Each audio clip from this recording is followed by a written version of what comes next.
This conference will now be recorded. All set? Oh, I don't hear it. It says it's recording, but I don't hear.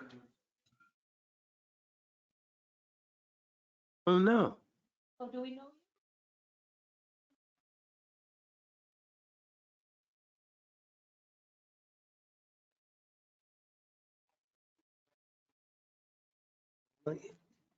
Emily, Right, we haven't oh started. my goodness.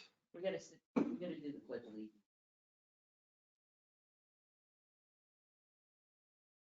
This conference will now be recorded.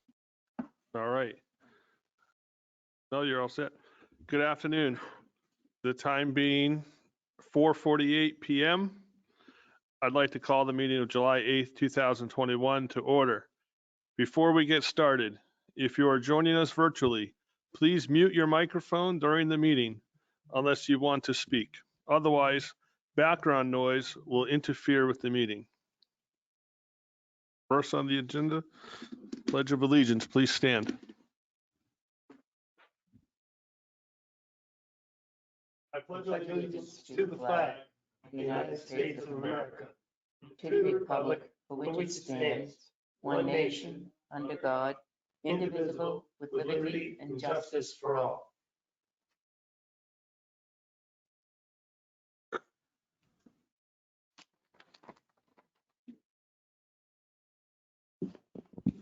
First item on our agenda is review and approve the minutes.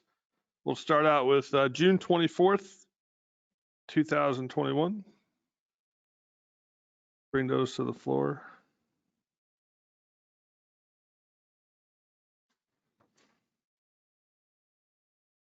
Where are they?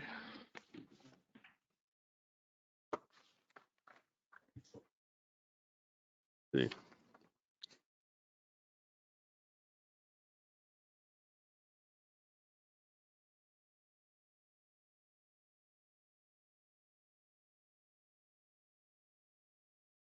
On the, under Selectmen Constantino, 2 of 3. Pat reported meeting with the selectmen of Northfield and Semerton regarding the senior center bus. She needs to come up with a fee schedule to accommodate all communities. There were 2 items that both towns had difficulties with, and hold on a minute, I do have that here. Hold on. One was the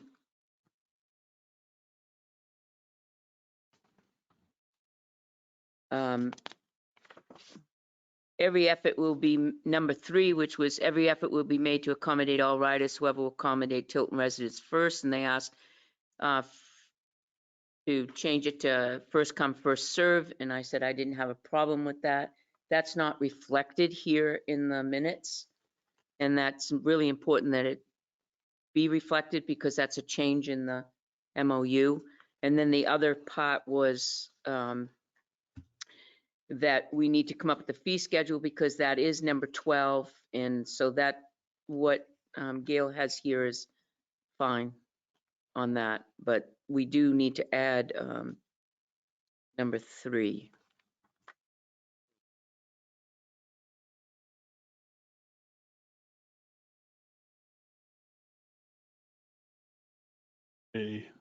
Any other changes? I'll make a motion to approve the minutes of June 24th as corrected. Second. Motion and second. Any other discussion? All those in favor say aye. Aye. Aye. Opposed? Motion carries. Motion, bring the minutes of June 27th to the floor for discussion. Have those? Yeah, okay. Yep, there, well, Make a motion, we approve the minutes of June 27th. Ruggles second. motion is second. Any discussion? All those in favor say aye. Aye. Aye. Opposed? Motion carries. Bring the minutes of July 1st to the floor for discussion. Make a motion, we accept the minutes for July 1st Ruggles second. as written. Motion is second. Any discussion? All those in favor say aye. Aye. Aye. Opposed? Motion carries. Want to do the Next. non-public? We have accepting donations. Where'd my list go? Are we doing non-public minutes? Oh, Right after the acceptance, according to this.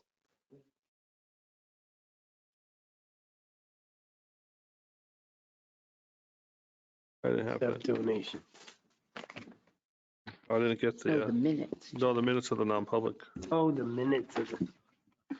I'm sorry. The minutes of, are you talking about 6:27? Okay, Correct. all right. Make a motion, we approve the minutes. I'll second it. All those in favor, or is there any discussion? All those in favor of approving the non-public session minutes from June 27th, say aye. Aye. Aye. Opposed? Pass these back to Jeannie, so. Yep. Non-public. All right. Those are turned in. Actually, I gave mine to, Oh, yeah, here's another one, sorry. All right.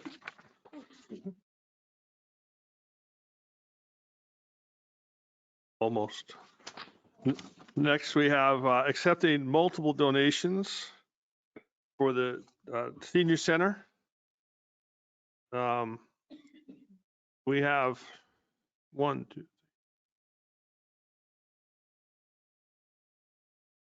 13 donations. So we have received 13 donations in the total amount of $715. I'll read them off. They are all in memory of the same person, of Wendy Jo Hill. We have a donation from Carol Morrison for $25. From Scott and Cynthia Clarenbach for $50. From Pat Merriam for $10. From Pat Mayo for $100. From Jean and Bruce Thompson for $100. Geraldine Sargent and Joy Jones for $25. Brian and Carlissa Huckins for $50. Philip Trowbridge, Laura Bonk for $100. Cecile Robert for $5. The Gagney Family Trust, Prudence and George Gagney, $100. Pat Constantino, Kim Souls and Jane Alden for $75.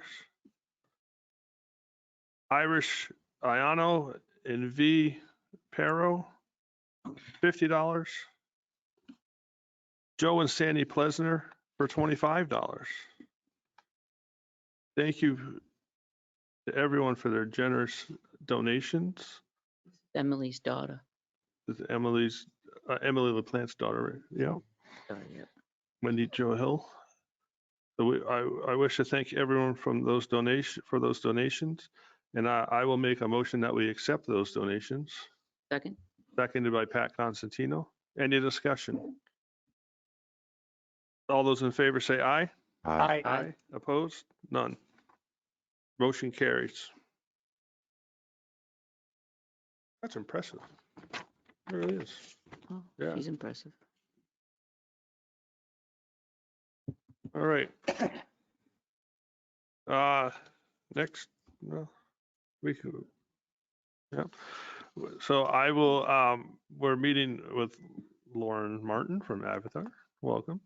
So I will make a motion to enter non-public session per RSA 91-A:3, Roman numeral 2, C, matters which if discussed in public would likely adversely affect the reputation of any person other than a member of this board unless such person requests an open meeting.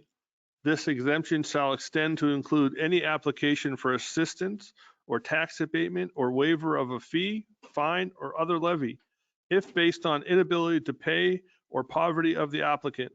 We expect to be back into public session at approximately 5:30 p.m. Do I have a second? Second. Ruggles. Seconded by Scott Ruggles.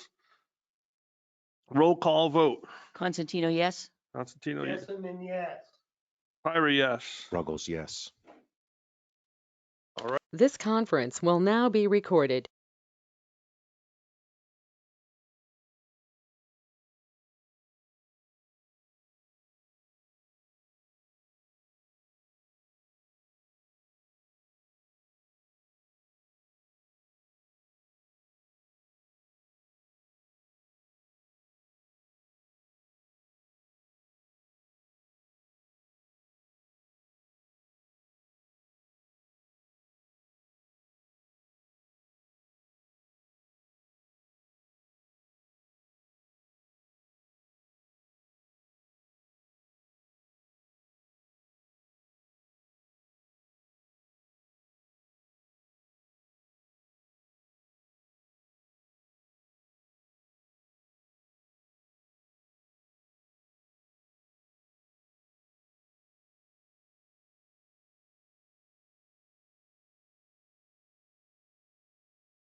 On confirmation of the pyrotechnics person, we've gotten confirmation from the town of Northfield, and we are good to go. And thanks to some generous donations, we are going to be rocking the skies over the riverfront park. So we will be doing that on August 7th at dusk. Best seats are from Riverfront Park. That's all I had. John Scanlon. So a couple things last week. Attended the retirement little ceremony at the Veterans Home for Dr. Mishkan after, I believe it's like 30 years. Wow. A lot of interesting stuff that he's done. When the state school closed, nobody wanted all of the patients there or the clients. He took them all on. You know, it's just remarkable, man, doing house calls right up to when his license actually expired. So, Wow. very well attended, just some of the stuff, he worked through all of the COVID, and he also helped out a lot of the employees that work there that, you know, with their questions on COVID. And this is a guy that you could call him 3 o'clock in the morning and he'd answer the phone like he was wide awake and help you out. So big thing. Health First is now in the building and they're doing that. They've taken over. But tired and on to do his things in Andover. That was good. It was attended by Senator Gaida, and he had a proclamation from the Senate thanking for all of his years' service to the veterans, people with disabilities. He was also into seniors. That was one of his main things, but not affiliated with any hospitals. He was a sole family doctor. Wow. So we had that. I joined along with the zoning board, had a site walk, and I went along with it. And one of the new members spotted some stuff out right away, got right on it, and I think,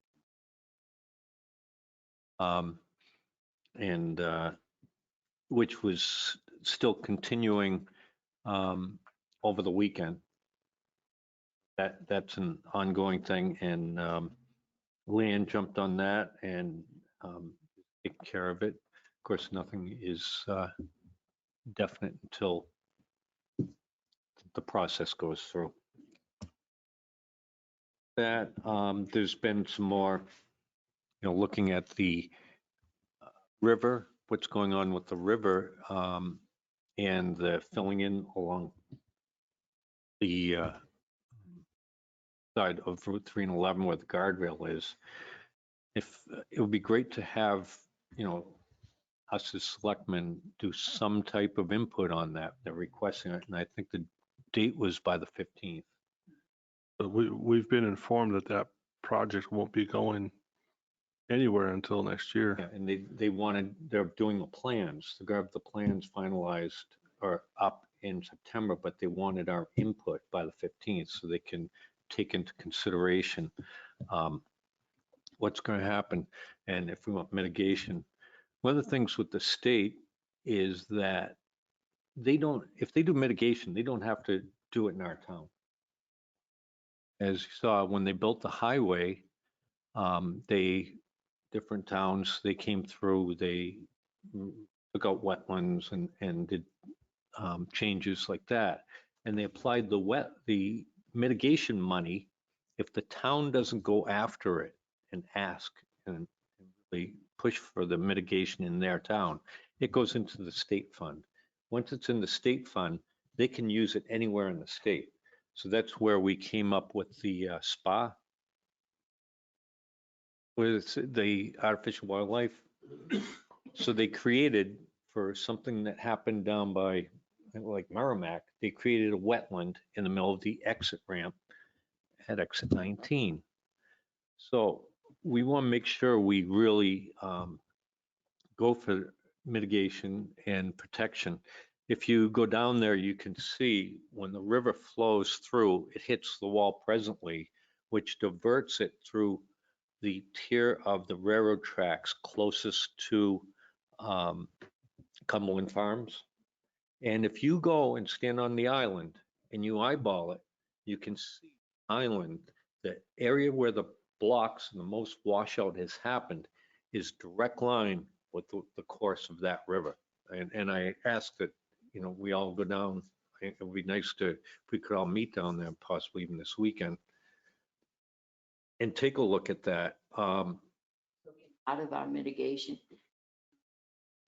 that point, if it's going to divert water down to the island? Well, we have to go for something. We have to decide what we want, you know, and whether mitigation or part of the scope of the project.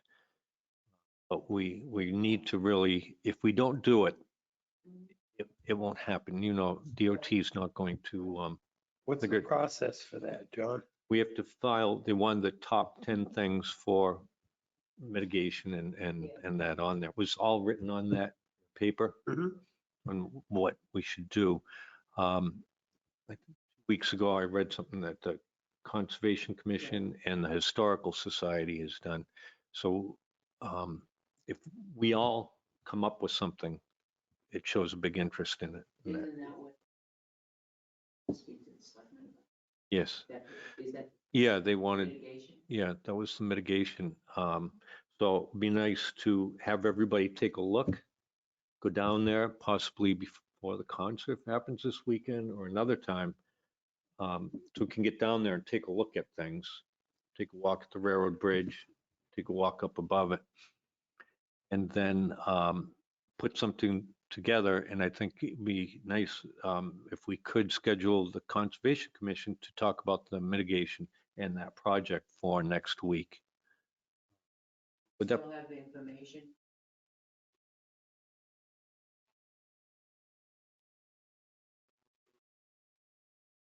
yeah, one was sent to us.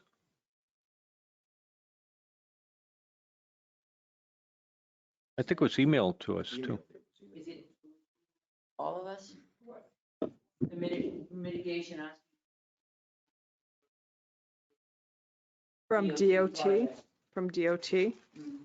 It was in the FYI file a couple weeks ago, I think. I didn't email anything to you, but I can do that. I think I Yeah, might have that would emailed a be- copy. I can try and find Sure. one.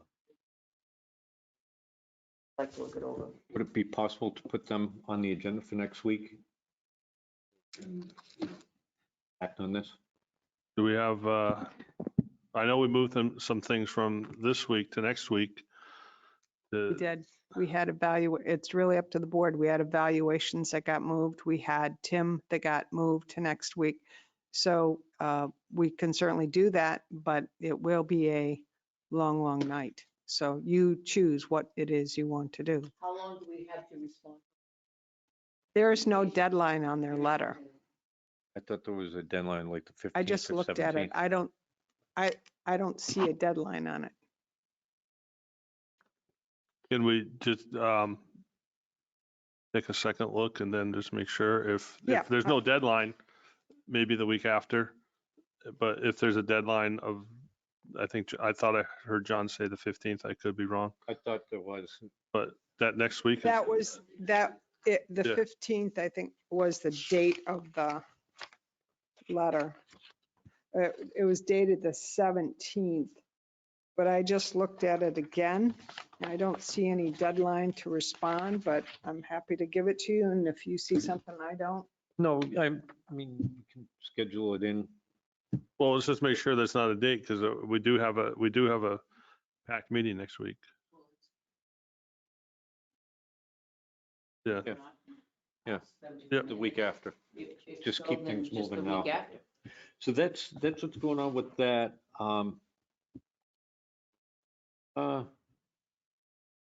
Much it. Planning board meeting coming up on Tuesday next week.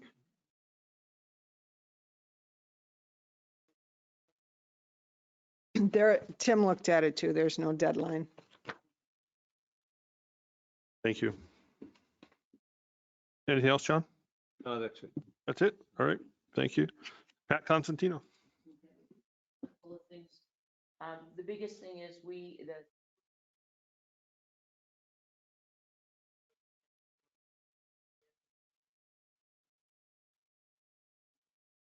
gallon stove range.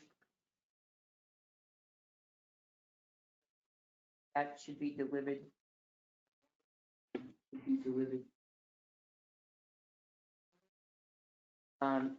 Our current stove in the senior center, really as we can figure in around 60 years old, and it's a gallon. So I would like to ask the board, and you can ask that around. Joe, you know what it looks like. Everyone else knows what it is. Burn a double oven, pretty old. like to see if we can either sell it or find a home, and if we sell it and find a home, then that begs the question of, will funds go back into the senior center? That question. Coordinate it for one coming in and one going out.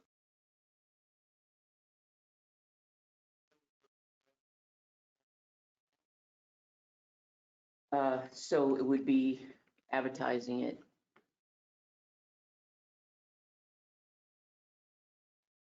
Basically, can the town put something on Facebook Marketplace?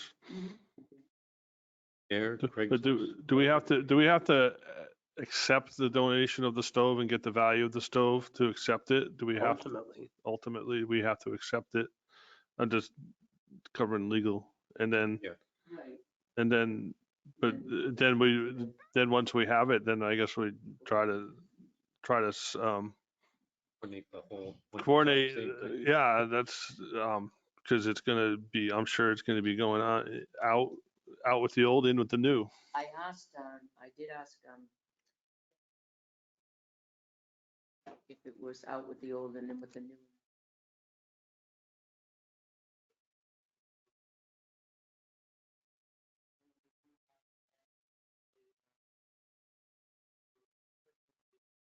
Up the new one.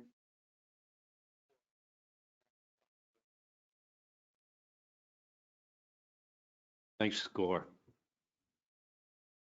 Is the size difference, are they similar? It's the same same footprint? size, only this is going to be a 6-burner with a griddle, and underneath the griddle, a broiler and a double oven. Oh, same footprint. Same footprint, but the Wednesday night music.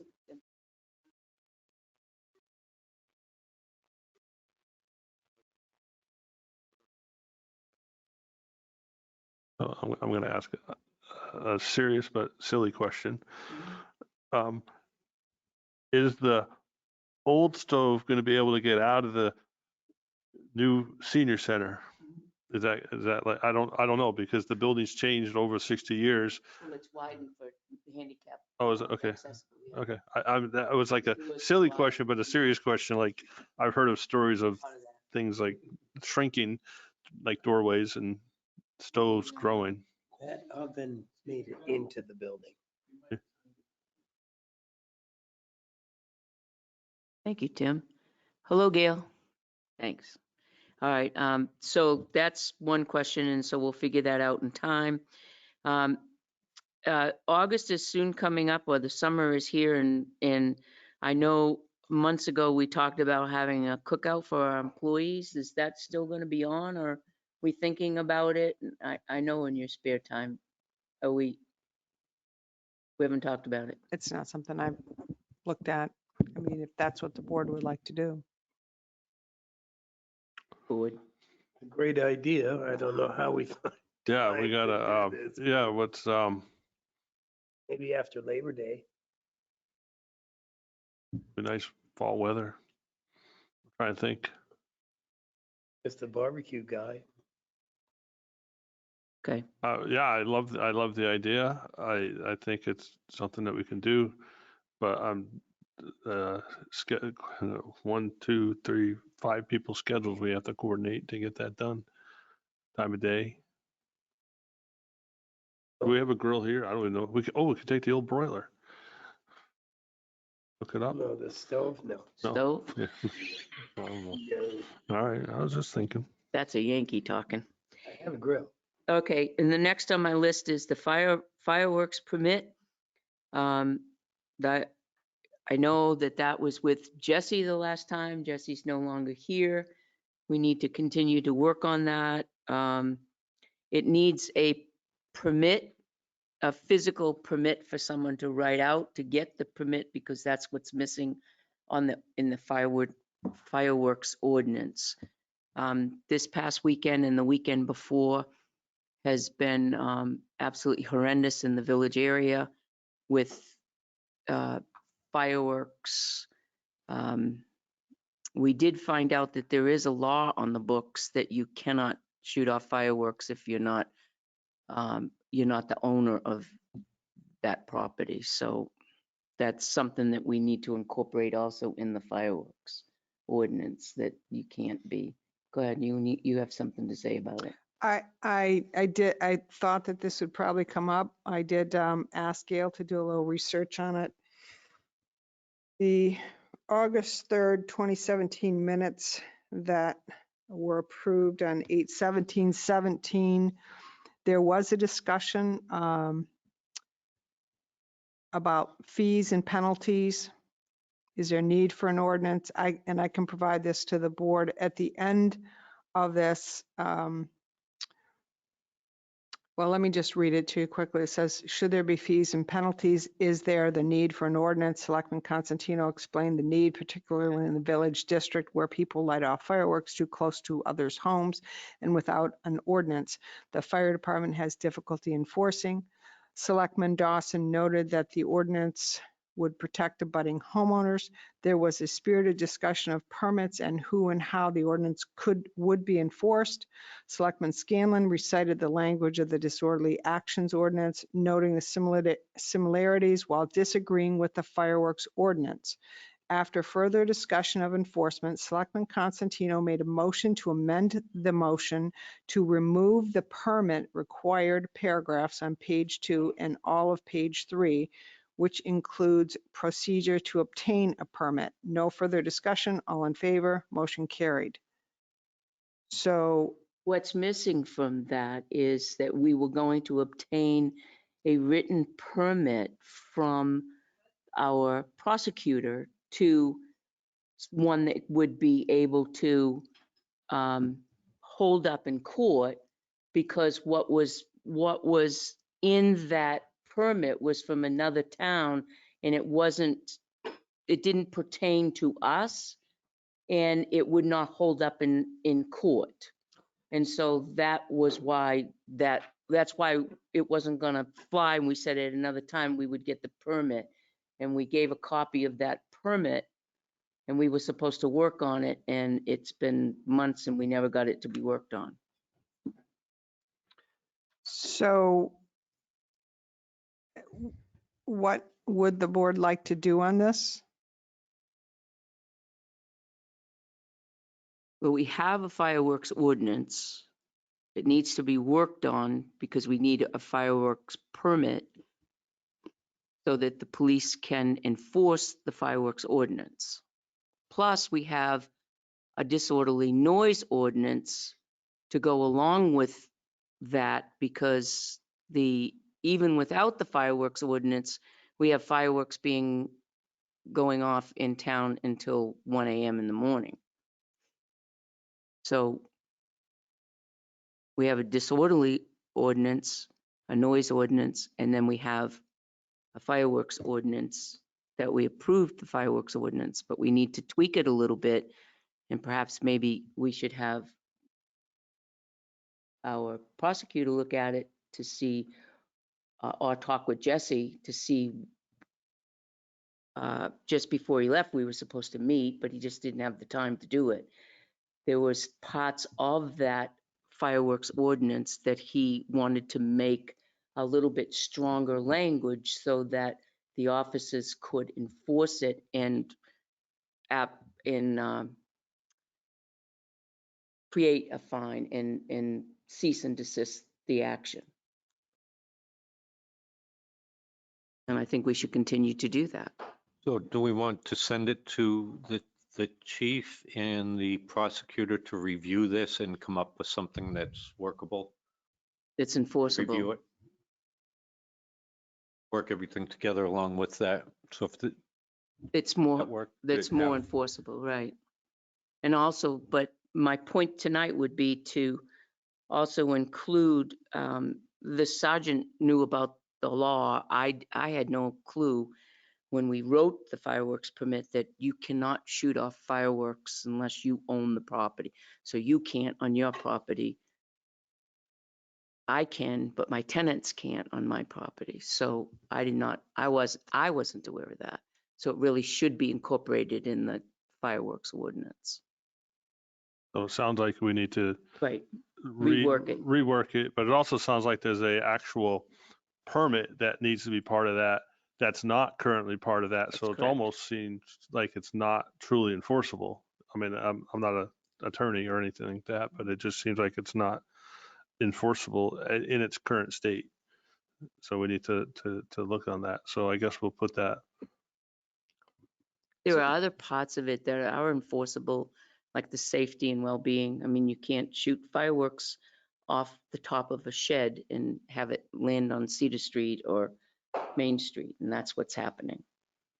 So Saturday night, that's exactly what was happening. They were shooting it off the roof of a shed. You can't do that. I mean, that's just, That's all covered under the disorderly and noise actions. right. You just have to pick the right ordinance. I can, given the time frame and what's happening, I can put mine to next week, the rest of my things. Okay. Jeannie, do you have something to say? You had I raised your hand. just question, is that a consensus of the board that that's the direction you'd like to go? Send it Yeah. to review to the chief. We'll send it to review by the chief and Prosecutor. our prosecutor, Okay, great, thank and you. then we'll go from there. All right. So you're conceding the rest of your time? Are we sending it to the chief to review, to rework it so that it's enforceable? Is that what we're doing? Well, I think we're sending it to the chief and to the prosecutor. The prosecutor is going to be To more. rework it so that it's enforceable? Yes. Okay. Anything else, Pat? No. Okay. I'm just Uh, resting my- Scott? So just one piece for this week for us to consider for future discussion. I wonder how well we would serve the community to have a better town social media presence. The police department has their Facebook page, but I think that it's time we start thinking about how we can have an official town Facebook page. I know that there's lots of complications in terms of running those, but I also think the dissemination of information would be much better if we did have a social media presence. Just something for us to think about. We don't need to discuss it tonight. We can bring it. We've got 4 minutes until our big session tonight, but just something to consider as we go forward and how we might want to handle that and use it, because it's a powerful tool for us to be able to use. And I don't think we have as much exposure as we should at this point in time. It's Yeah. it's a wonderful idea. We brought it up a couple of years ago, and we got shut down because of the legalities involved in it. But I mean, it's a couple of years ago. Yeah. Everything's changed. We can have Jeannie look into it to see, what's changed since then, Yeah, and maybe we could. yeah, and I don't think it's reinventing the wheel. I think we can look at the I think it's a other. great idea. I think we look at other municipalities who do it at Yep. this point in time and find out how they're doing it and managing it. So It's just great. as we go forward to think about it. Depends on who runs it, I would Correct. imagine. Absolutely. And that's it. All set. All right. Thank you, Scott. We have a couple chairs over here for people if they'd like to come closer. Pat's moving the chair around. I need some bourbon. Yeah. All right. So we're gonna need to have someone. Hey, Pat. Can you grab the microphone? Please. Thank you. We'll wait a few minutes here. We'll wait a few minutes for 6 o'clock to start. We got a lot of people here. We have a full house. Someone's gonna get to sit up front. We have overflow. We have overflow, so.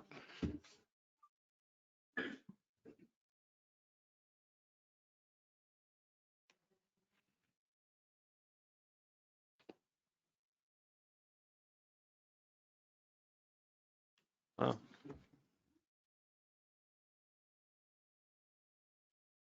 What's that popping sound I keep hearing? The door. Oh, it's the door.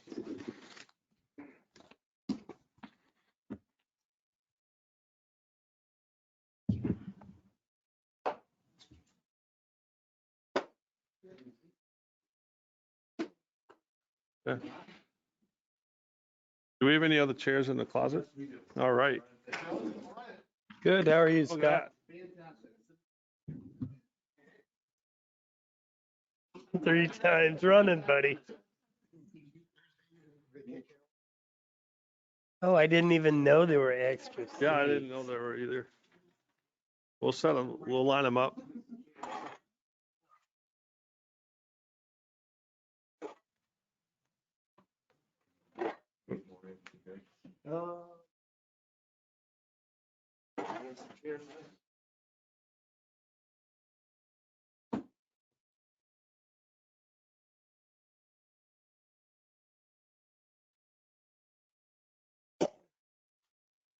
A big crowd. Biggest crowd I've seen at a Yeah, selectmen's this is meeting great. in 10 years. We can have Tim pan the crowd.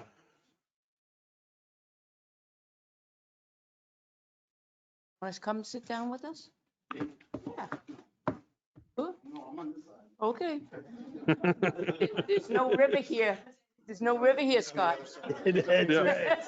On the other side of the river now.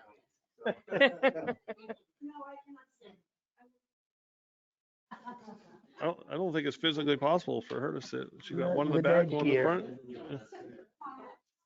Yeah. So. We're gonna. Hey. Hi, Chief. Okay, wow. Well, we'll wait one more Wow, minute and then we'll get indeed. going. Hi, Chief, how are you? Good?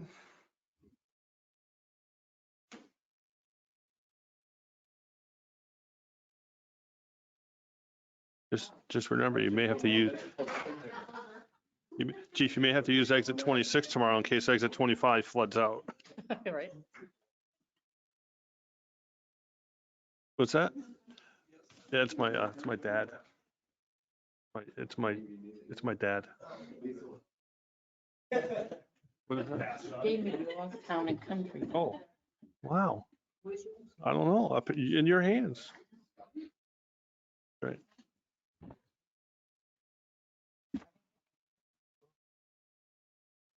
You want to borrow it? I know where you live. All right. Pat, do you have the microphone or? I do. All right, I got a little stuff I have to read first and then we'll get going.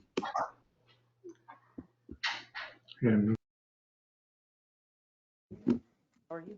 Good, how are you? You need it? No, not yet, but just when we have people that want to speak. All right, you'll play Vanna, I guess. All right. Good evening.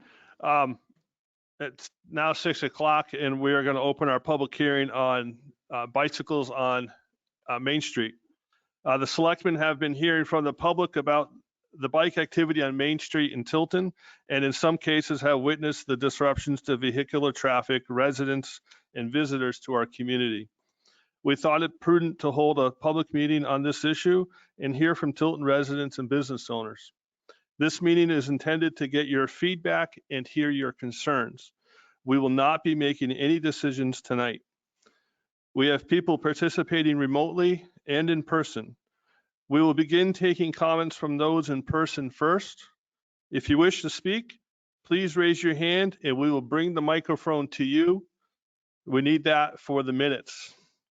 We will then ask if any who are participating remotely would like to speak. Please, when you speak, please state your name for the record and your address prior to making your comments. This is a public meeting and we expect everyone to be respectful. So we will start, I guess, right over there with the first gentleman there. My name is James Kramer, and I'm at 25 Granite Street, Northfield, New Hampshire, right across from the factory. And first and foremost, I've had very close encounters with these kids with the bikes. I've seen them doing wheelies in the middle of the street day and night and harassing people, riding around people in circles. And They almost ran over an elderly lady last week.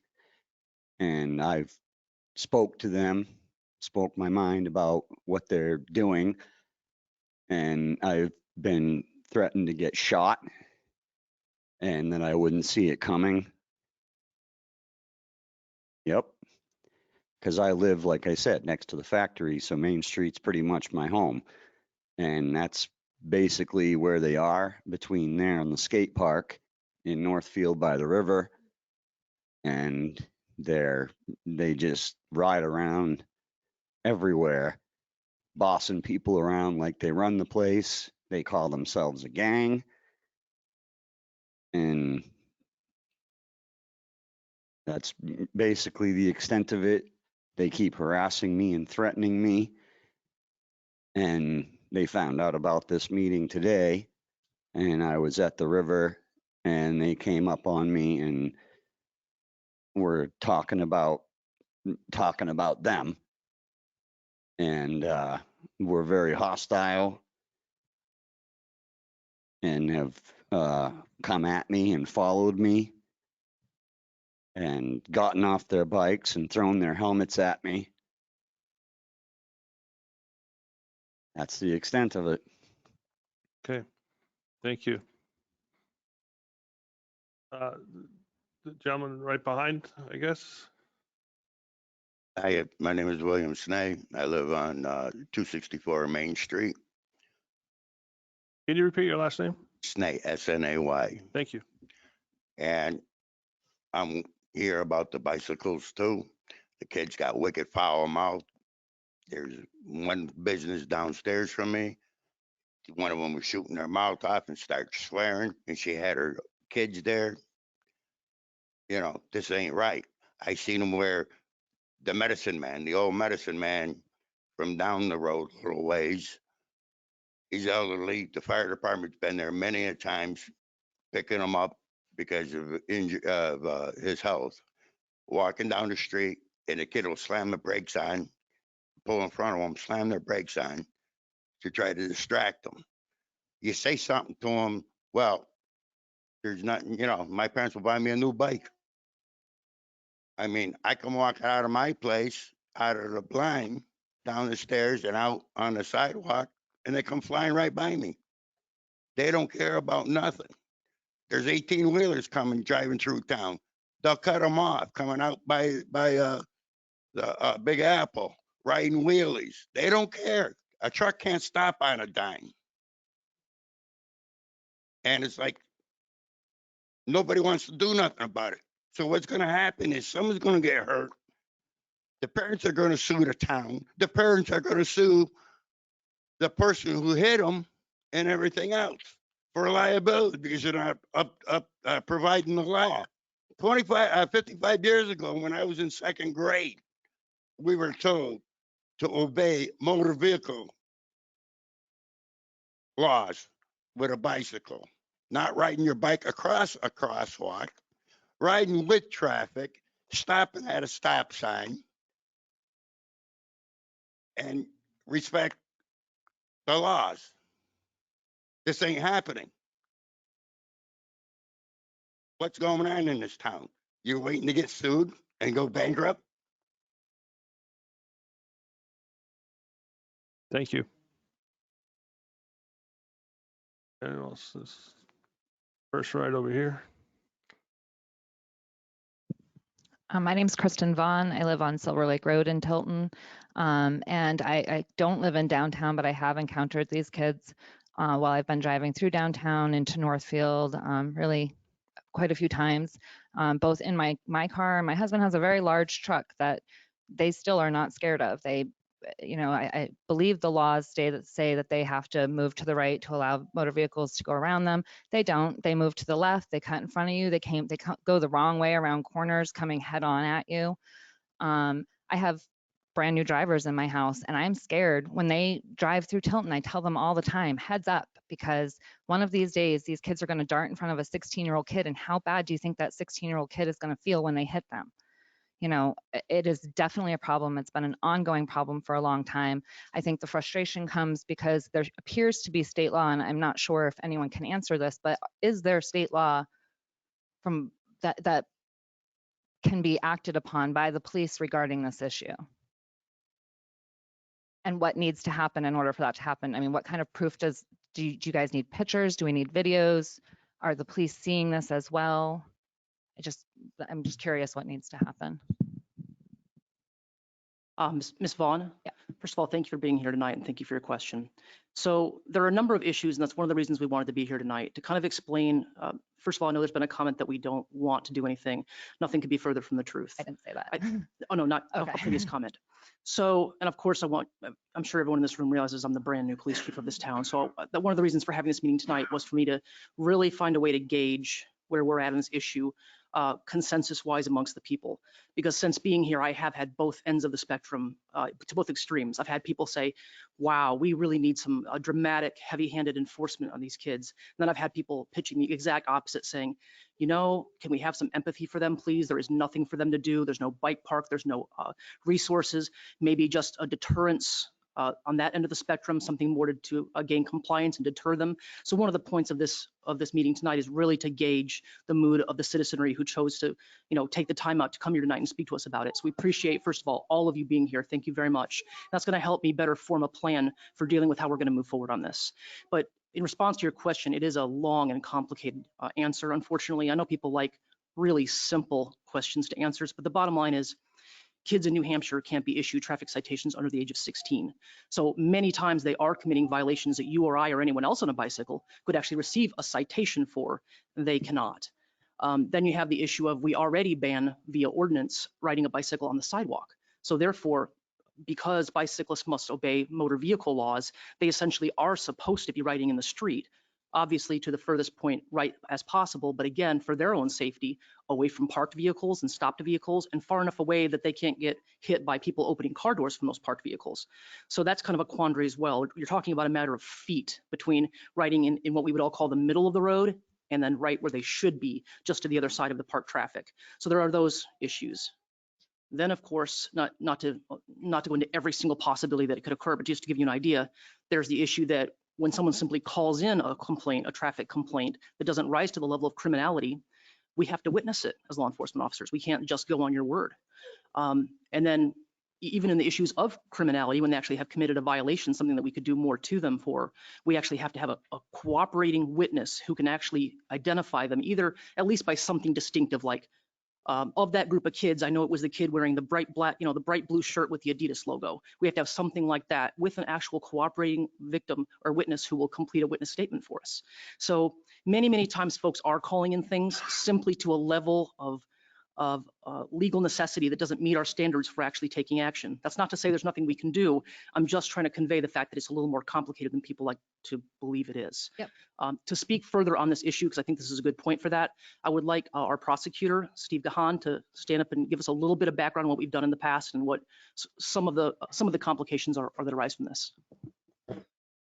There's a right over to your right there. There's a, oh, I have a tendency to be loud enough as it is anyways. yeah. Got it. So I'm Stephen Gann. I'm the prosecutor for the Tilton Police Department. I'm a licensed attorney and a former police officer as well. The biggest issue that we have in regards to juveniles is there's two different systems that someone under the age of 18 would fit into. One being the delinquency system, which would be if they committed a misdemeanor or a felony. That would, if an adult were charged with it, they would be looking at potential jail time. The other side of that is the CHINS, or the Child in Need of Services.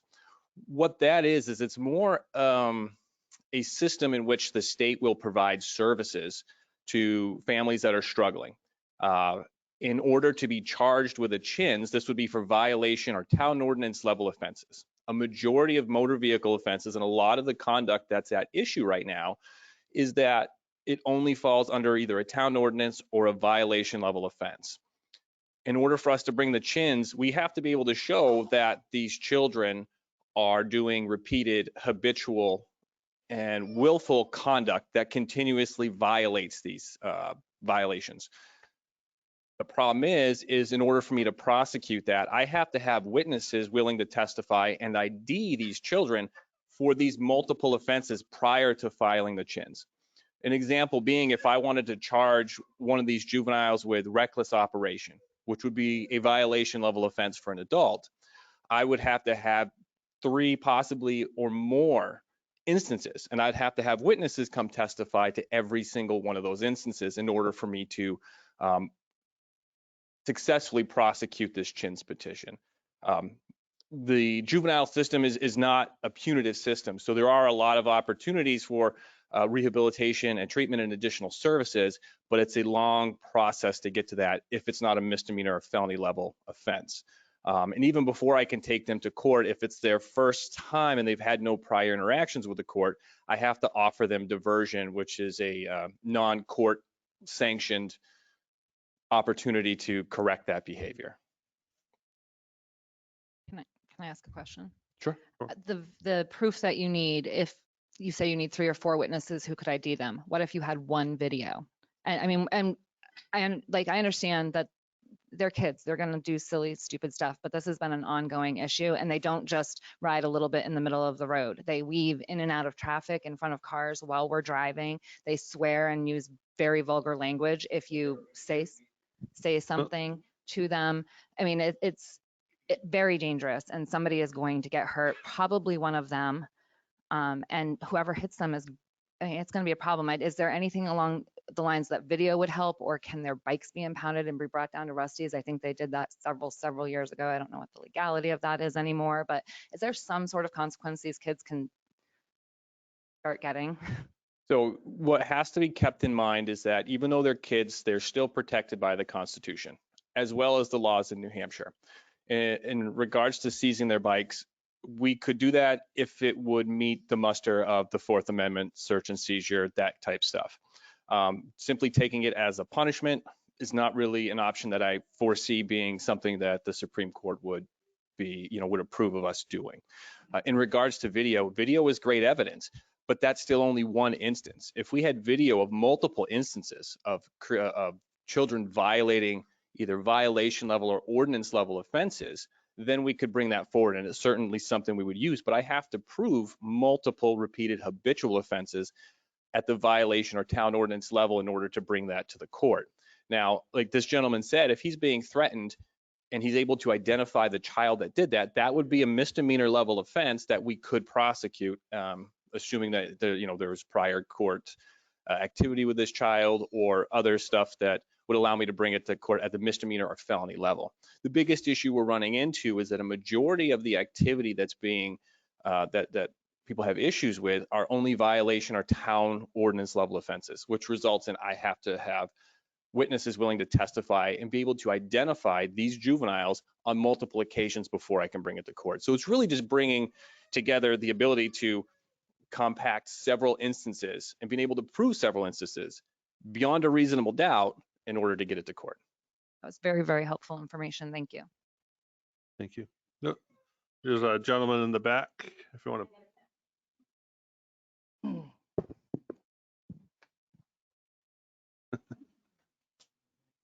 Good evening, everyone. My name's Clint Griffin. I live 131 Cross Mill in Northfield. I'm a local business owner.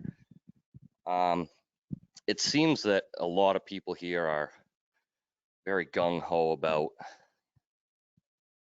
what can we do about it? What can we do about it?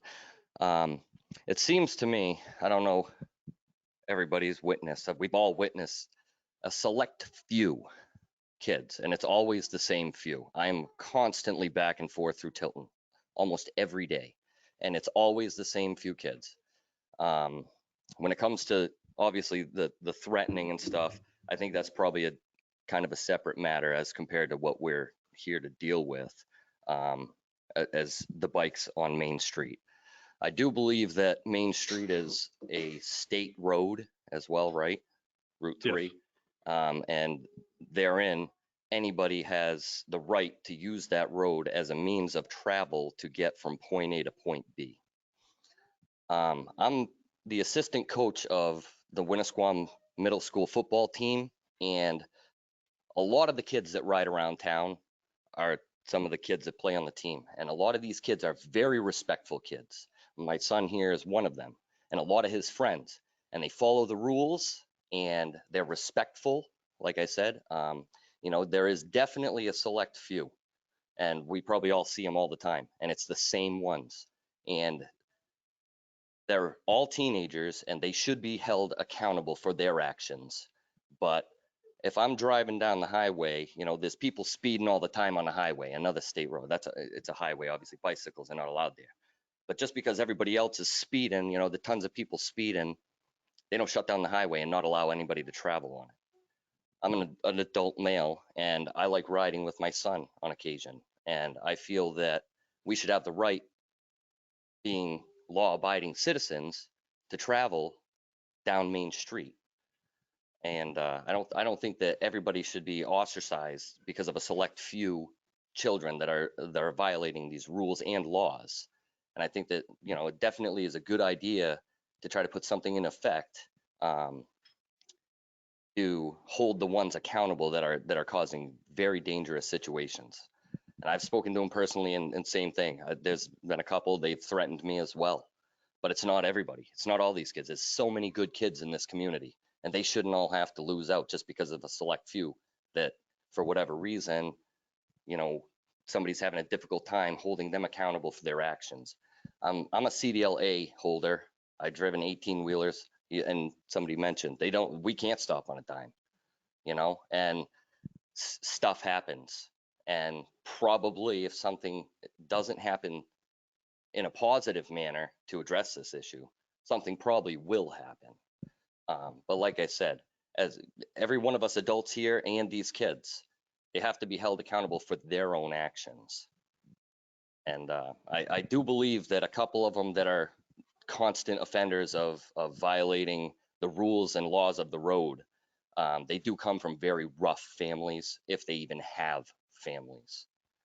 So I've tried to reach out, and I'm always trying to be in Northfield, Tilton, talking to these kids, trying to get them to be better, to be more respectful, to try harder, to clean up the community, to follow the rules, and I think that somebody else had mentioned something about they don't have enough. They do not have enough, plain and simple. That skate park used to be 5 times what it is now. There's 2 ramps and a tabletop or something.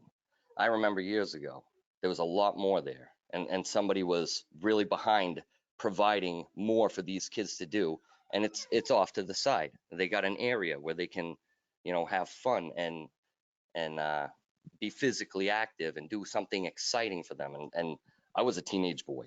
I needed that too. I mean, for me, a lot of times it was fishing, but I grew up in Sanborn. I used to ride my bicycle down 127 all the way to West Franklin almost every day. I don't know how many miles that is, but granted, growing up, traffic was a lot lighter and stuff. But just because somebody else who rode the bike on the same road that I did, littered or threw stuff at cars or screamed at people or rode in the middle of the road, I was never punished for somebody else's actions. And I don't think all these kids who are good kids, following the rules, wearing their helmets, being respectful, should be punished for other kids' actions. We need to find a way to make these select few individuals accountable for their actions. All right, thank you.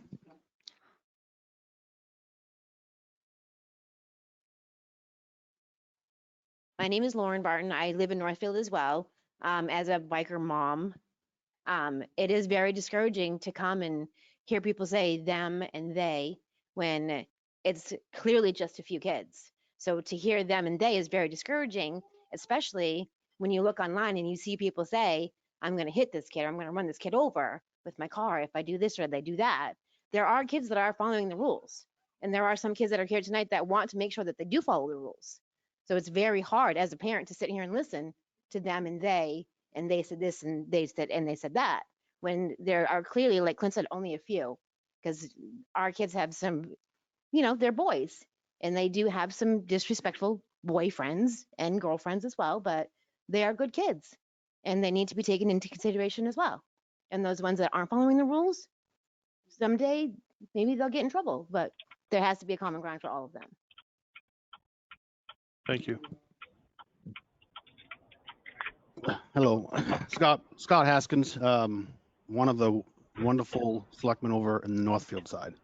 Some of you may know me, some of you may not. So years ago with the skate park, I'm going to piggyback what you guys mentioned. Little brief background. When I was first on the board of the selectmen, the skate park had a fence around it. Bikers came in, I wouldn't say trash it, but they used the skate park as a bike park. What was happening was they would run down the ramp with their bike, hit the fence, push the fence over. It became a safety issue. So we took the fence down. I was one of the folks that went down there and helped take the fence down. And there's actually skaters in town, on both towns. There's skaters in Tilton, skaters in Northfield. So when I was down there, the skateboard was the thing. They were using it as a skate park. What I believe, just like what she had mentioned and he had mentioned, is a handful of the same kids. We know on the side of Northfield, we know it's the same group of kids because I've witnessed down at the skate park. I went down the skate park, helped a few of the bikers, they are called, with building ramps, and they had ideas. We told them to come to the selectmen meeting, say their ideas. We would help them out as much as we can. And what sucks about this whole thing is now we are discussing getting rid of the skate park just for the sole purpose. It's getting trashed. It's getting painted. We're picking up trash on almost a daily basis down there. And that's time away from our road crew to go down there.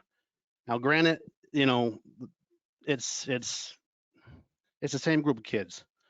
Now the same group of kids are down on the walking trail throwing eggs at people. Now these same group of kids are quote unquote the biker gang. We know this, just like the representative said, you need proof. Folks come up to me and tell me this is it. I tell them go down to the police station, file a report.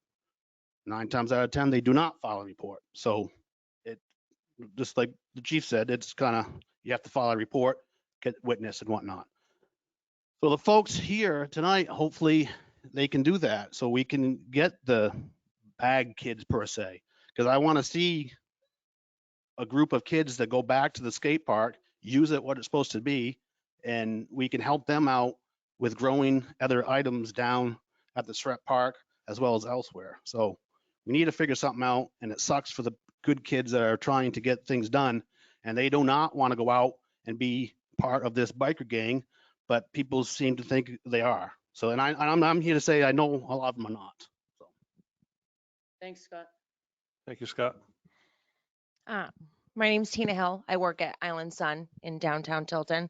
I live at 39 Ledge Road. I personally have made statements, and my mother has made statements about these kids. I have almost hit them, more than a dozen times. My parents as well, late at night, like 10 o'clock at night, they'll be coming home from a movie, and they swerve in the middle of the road. I actually have footage on my cell phone of just one in particular child, a teenager, threatening that man over there from my work window. I don't know, I've witnessed it more than, a few times being at my work. I haven't had any altercations with them with my vehicle since one punched the front of my car because I told him to get out of the road. I'm just in fear, like other people, that something bad is going to happen. Someone's going to hit one of them and, or I'm going to hit one of them on accident. I have 3 children. One day I had to slam on my brakes so hard, my son probably got whiplash, and he's a newborn with health issues, and it's just not safe. Or, if I hit them, I'm going to go to prison, and then my 3 children are going to be left without a mom. And then what? So that's like my biggest fear, because I know that that's no joke. So like they said, it is just a few select kids. One of them in particular, I have film of, which I didn't know. I didn't post it or anything because I didn't know if that was because he is a child. So I didn't know if that was legal or, but if you guys need proof, I mean, I have proof, some proof. So if people keep seeing these certain children or teenagers that are doing, the threatening or whatever, the harassing, if you do get pictures or video, turn it in and, maybe we can put a stop and not all of the kids have to be punished for their actions. Thank you. My name is Dylan Griffin, his son. 131 Cross Mill. Yeah. So there are, like everyone, a lot of people have said, a lot of bad kids out there, but it's not just a lot of us good kids. Like we don't do anything, but some adults actually will be very rude and disrespectful to us when we're just riding our bikes around. Like they'll beep at us and yell at us and open their car doors into us. And my friend Cody actually got hit on the sidewalk like last week when he was crossing. It was a crosswalk, not a sidewalk. Sorry. The skate park, we're down there a lot. We clean up a lot. Same with some of my friends. We swim down at the block a lot, and there's always a ton of trash. And actually, we were riding, me and a couple buddies, we were just riding, and this guy started screaming at us and yelling at us. And then he went to T-Hop, and we were talked to by the cops, and they said that we should just like leave him alone because he's like not nice to anybody usually. So, yeah. Thank you.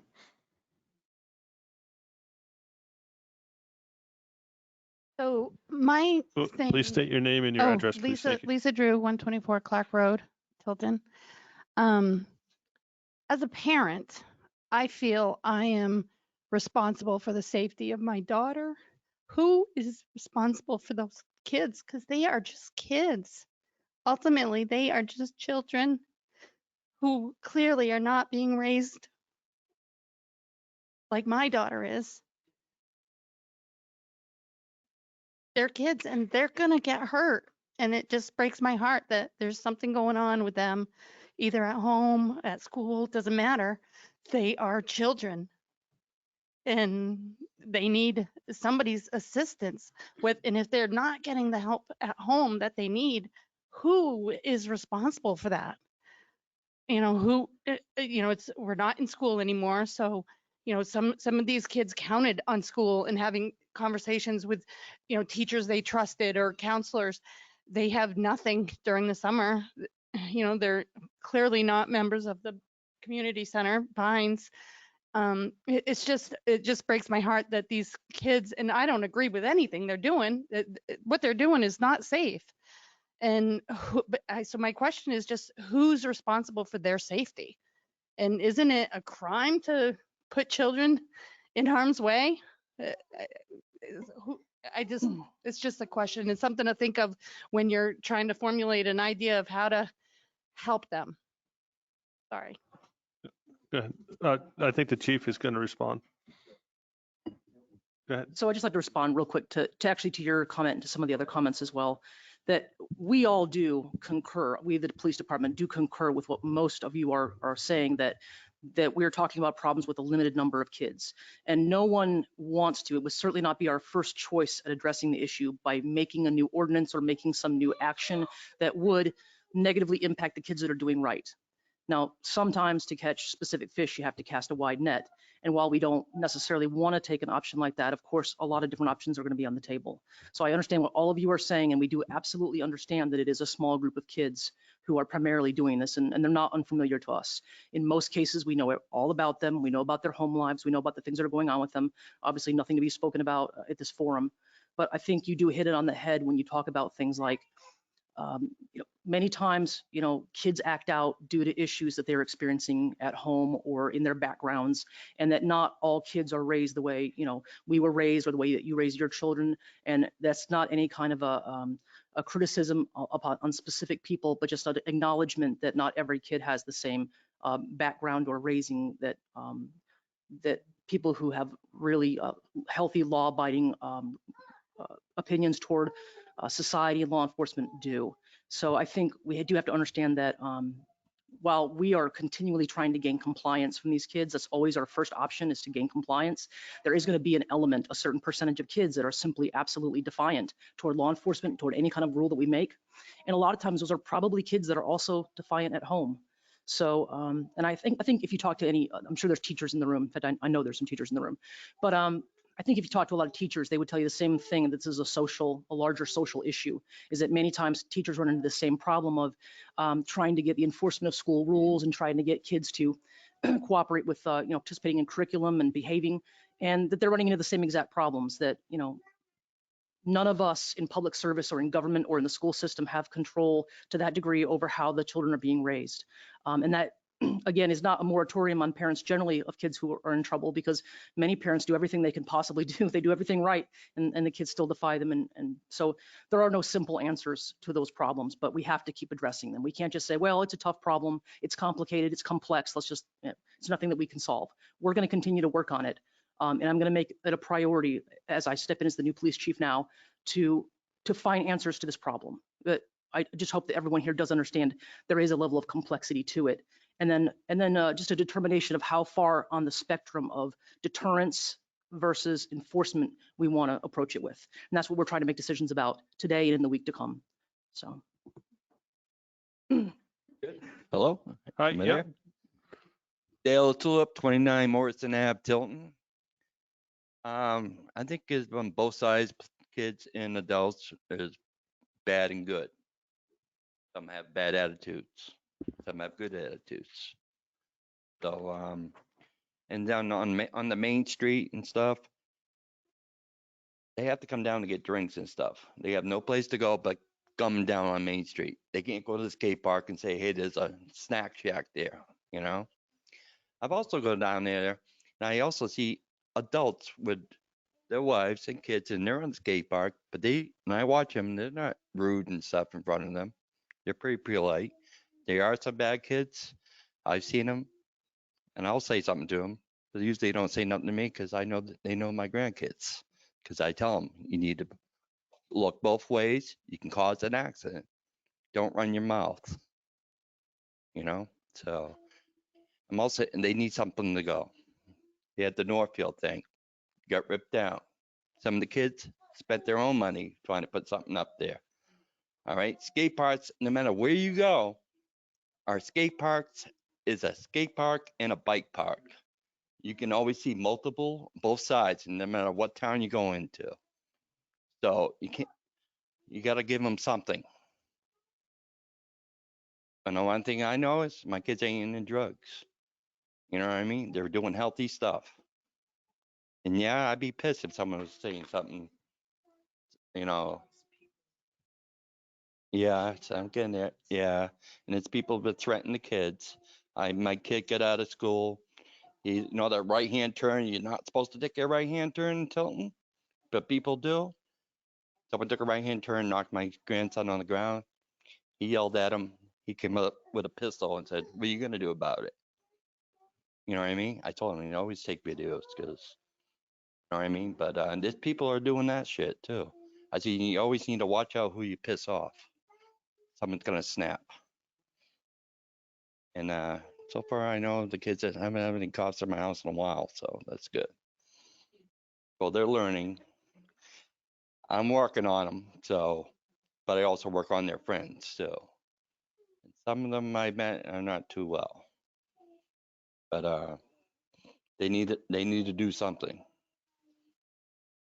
You got to put a skate park, put some cameras in. Here, put a bike park, a skate park. Skate parks only, bike park. And look who's next door. That's a small skate park, though. That needs to be bigger. It needs to be bigger than that. I talked to Officer Gilmanton on some sites where there's decent state parks and they're big, they're nice, and they can do jumps. I can show you videos of all kinds of kids, adults. People come from Highland, come down to certain skate parks like in Hopkinton. I see them there. They do a lot. If you get people like them to help someone them to look up to, maybe someone from the skate park up in Highland, bike park, stuff like that, get them in there, do stuff, you know? It's a big thing, bikes everywhere, trails everywhere, highways, they're on the highways. People renting places so they can go. Just today, did a delivery. The guy said, yeah, the guy's renting out a cabin here because people are gonna spend the money so they can bike up all over the place around there. So that's good, you know. I hope my kids are not the ones that are having that issue with everybody else, because if they do, you know, and go to court, whatever, because I don't take that shit. So, but I'm also here to help anybody out to do something with these kids, and not just kids, adults. With everybody work together with them, and maybe they'll work with us. Thank you. Thank you.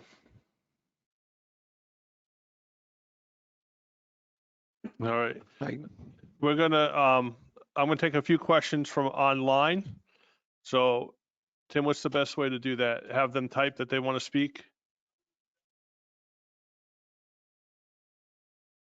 I don't want to create like a big back wave of sound. So if there's anyone online that would like to speak, we're going to unmute. Please only one at a time. Or if you could type in the cloud that you'd like to speak, Tim will unmute you.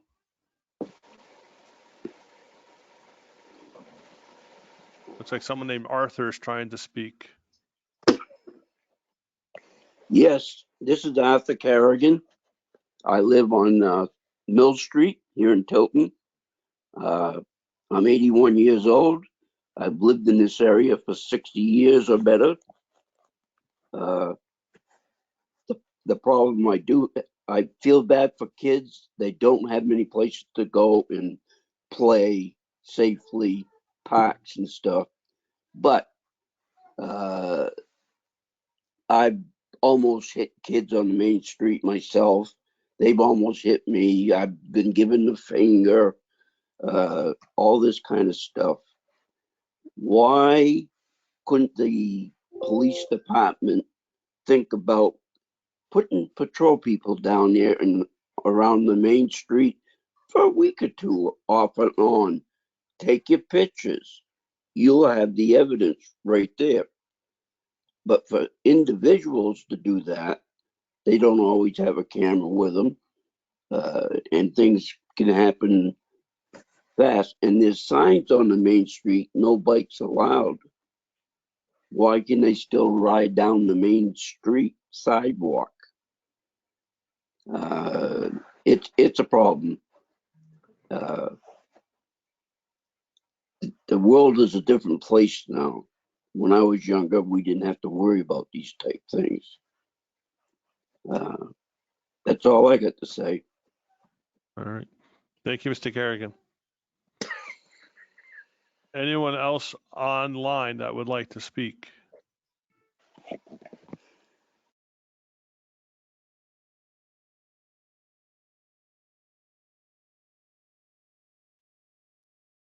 Anyone, Tim?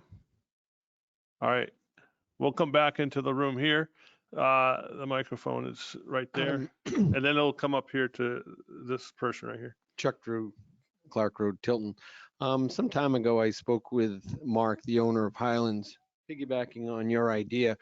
Him and I discussed things that we or the town business owners could possibly do to give them an option. Maybe some of these kids, not just the bad kids, but maybe we start with them. Maybe we get some of their friends, whether we have different clubs or organizations or business owners pitch in where maybe they can't afford a season's pass up there. Maybe it gives them something, an option, just to take away some of the ideas that there's nothing else to do, because we know there's not a lot as youth and stuff like that. But I think going forward, to help the police department, the select board, the town, if that became an option and you reached out to different organizations, different business owners, different individuals, doesn't even have to be that. I think you could raise enough funds to, and talking with Mark, I'm sure there's a discount that we could do or he could do. I'm not speaking for him, but in our discussions, there's a lot of things that are in the works for the future as far as that Southwick and stuff like that. But we're talking about a here and now situation. And if you're available to give them an option, that doesn't mean they're going to take it, but at least it gives them an option to get them maybe to show some of their stuff. I mean, we've all seen these wheelies, whether we like them or not. They're pretty awesome sometimes, you know. There's also a location that it's probably best to do that. And at least maybe Highland might be that way of them to kind of excel in something that they're good at. It's just a suggestion when you go. That's it. All right. Thank you, Chuck.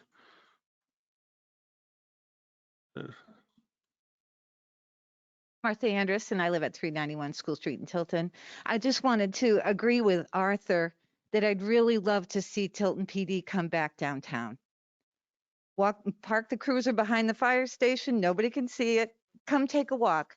Hang out with the business owners, see what they're seeing, see what the people driving down Main Street are obviously seeing.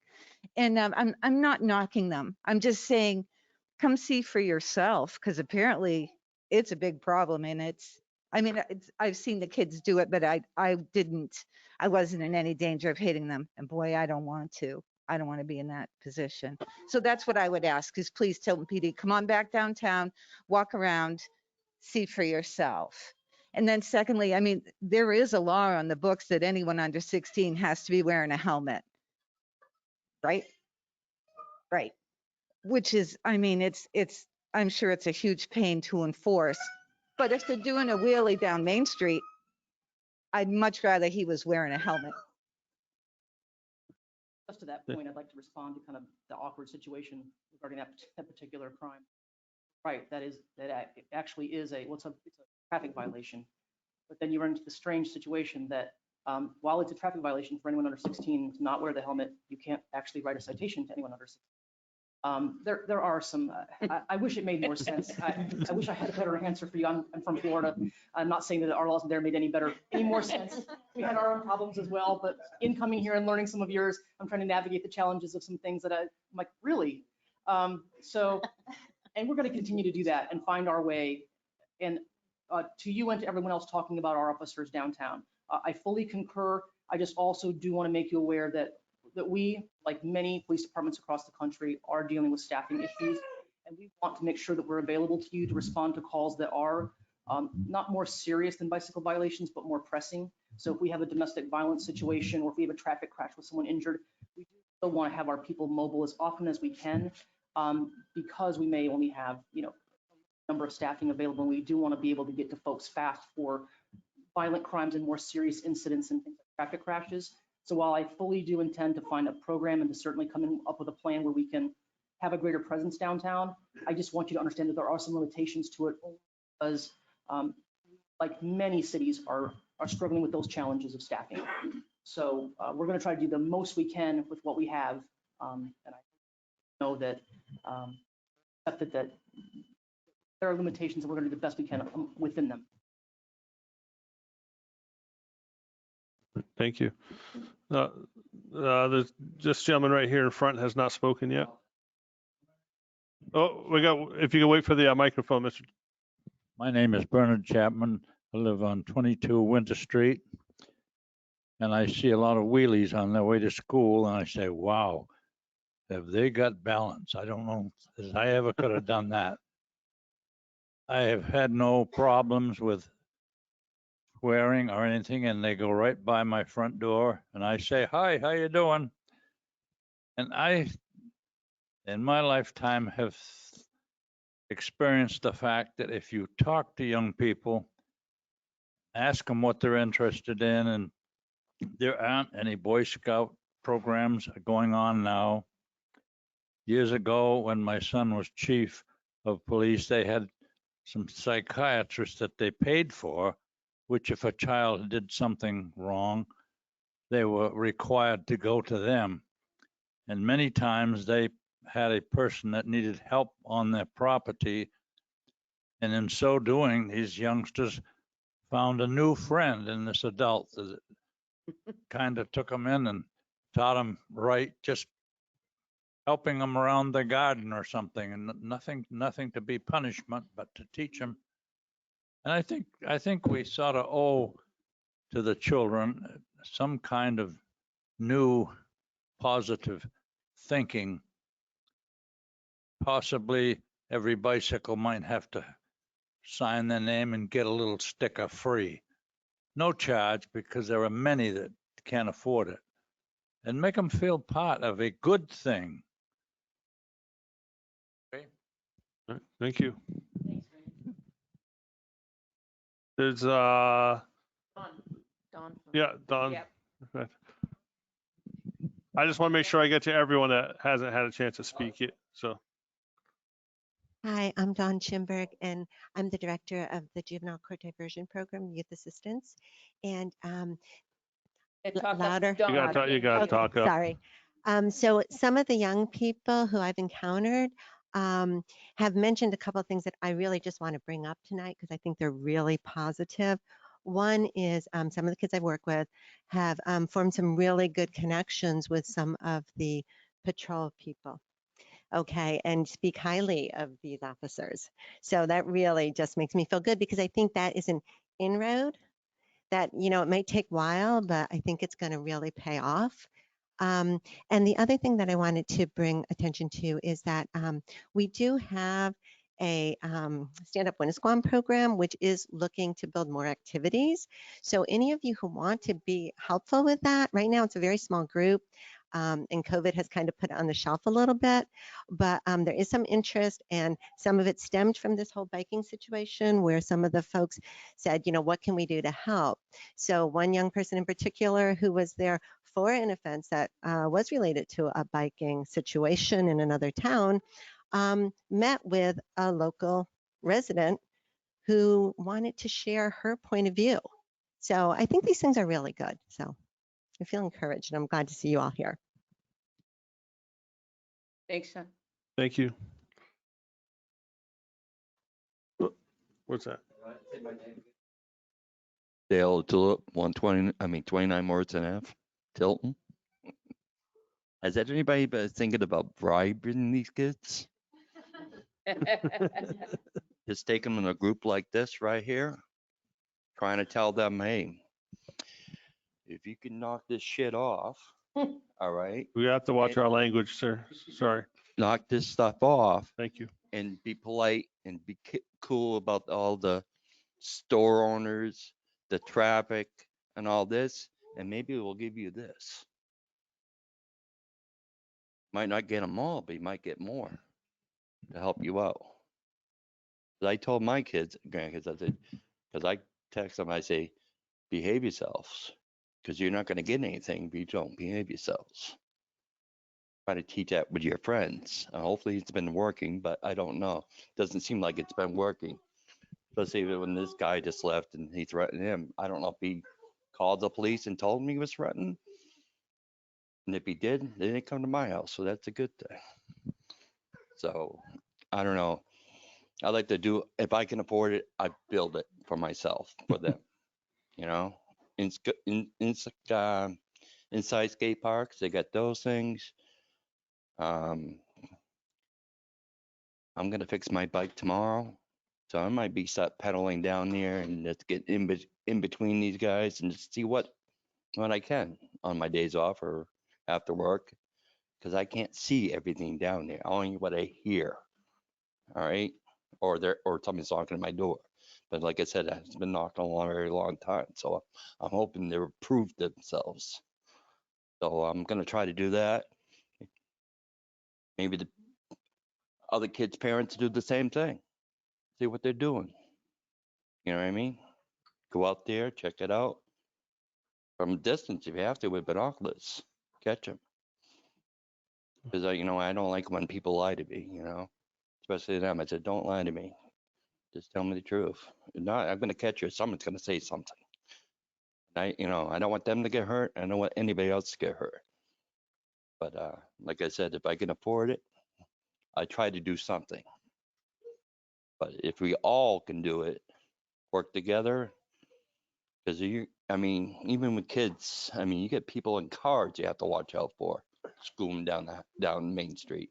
I got to watch out for people backing up too. So on the Main Street, so it's a lot of stuff. That's a small area. You know what I mean? All right, it's one spot. T-hop, crosswalk. They're parked right in front of the T-hop. If it's a big truck, if you're not paying attention, someone's gonna come across, and I'm always looking. They're gonna come across, and you don't, and you can see people go like this all the time. They're gonna get hit. That shouldn't even be a parking spot there. That should be an open area so they can see someone coming across. Like maybe the other crosswalks too. And yeah, it's gonna suck on the parking, but look at, you got all these restaurants and stuff. You get more and more people coming in all the time. So you get a little of everything that's happening. Cars, pedestrians, adults, kids, dogs, cats, rats. All right. But, all right, that's all I got to say. Thank for you. now. I don't. Oh, all right. Sorry. Hello, I operate If you Mansfield could, Books and if you More. could state your name and address, please. Oh, certainly. My name is George Mansfield, and I'm actually living in Franklin, and I have a shop here in Tilton on Main Street next to Polly's Restaurant. And this is the second business I've had in Tilton on Main Street. This is the first time I've had issues or concerns for safety. Not so much safety for myself, but safety for the young people who are, I think extremely talented.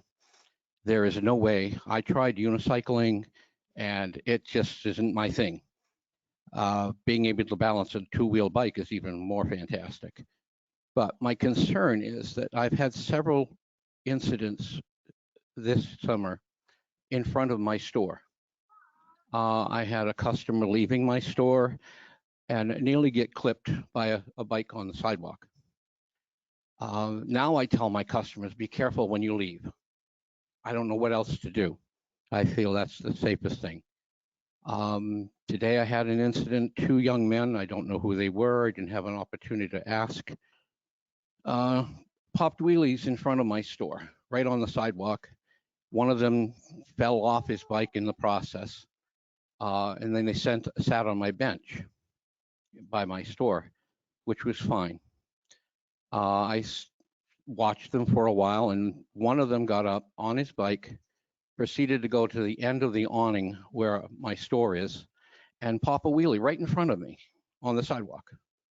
And so I shouted very loudly, be very careful, or something to that effect. He stopped. The other boy that was with him said, I'm just sitting here to stay out of the rain. I said, that's fine, but if it's raining, just go home. And that's the way we left it. But there have been many situations where people have almost gotten hit in front of my store. And that's my concern.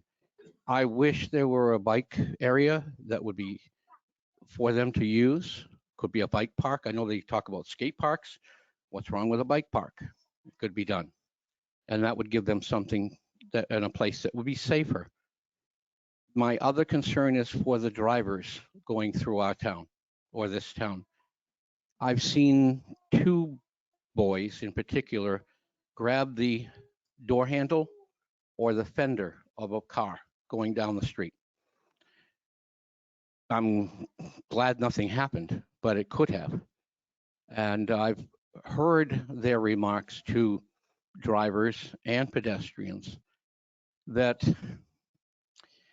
if I had used those words in my day, there would be a 1/4-inch belt across my bottom, as well as timeout or whatever. And the bike would definitely be taken away from me. So I'm concerned about safety most of anything, for them in particular. I'm afraid someone's going to fall off or get hit by a car, and then who's going to be responsible? Is it the driver? Is it the child on the bike? Well, bottom line, is it Tilton, New Hampshire? Is it going to come back to the town for allowing this type of thing to go on? That's my concerns. Thank you. Thank you, George. All right.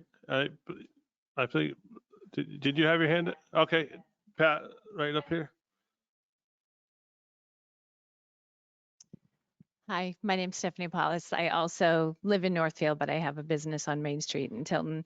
So pretty much George just hit on everything that I kind of see happening on Main Street.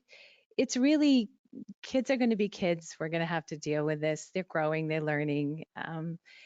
But we have a real problem with the safety, people coming in, people exiting the Main Street businesses.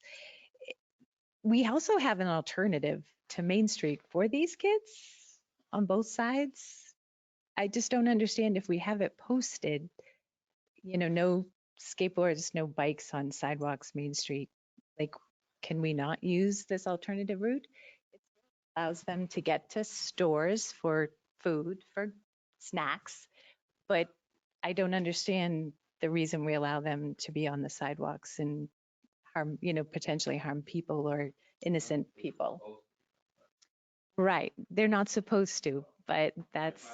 We have to have all comments made into the microphone, please. Sorry. It's just, there seems to be other alternatives that we could be trying maybe, but we don't seem to be encouraging them to do that yet. I don't know. I think it's really a safety issue, honestly, Yeah, and I and the police department, we don't disagree with you about any of that. And there actually is an ordinance prohibiting them to be on the sidewalks, and we understand that they do it anyway. Now, a couple of my officers who have really good rapport with these particular defiant kids have had conversations with them about these very topics that you're bringing up, like, how about an alternate route, or how about you do something? And the issue being that the kids are like, listen, we've got mad bike skills. The point is we want to be out here showcasing this in front of everyone. That's what we're about. So when you actually can get them to be candid and explain their motivations, there are kids looking for an audience. And I do agree with so many of you who are saying perhaps something along the deterrent end of the spectrum. I mean, of course, there'll never be we're going to abandon enforcement entirely. That's ridiculous.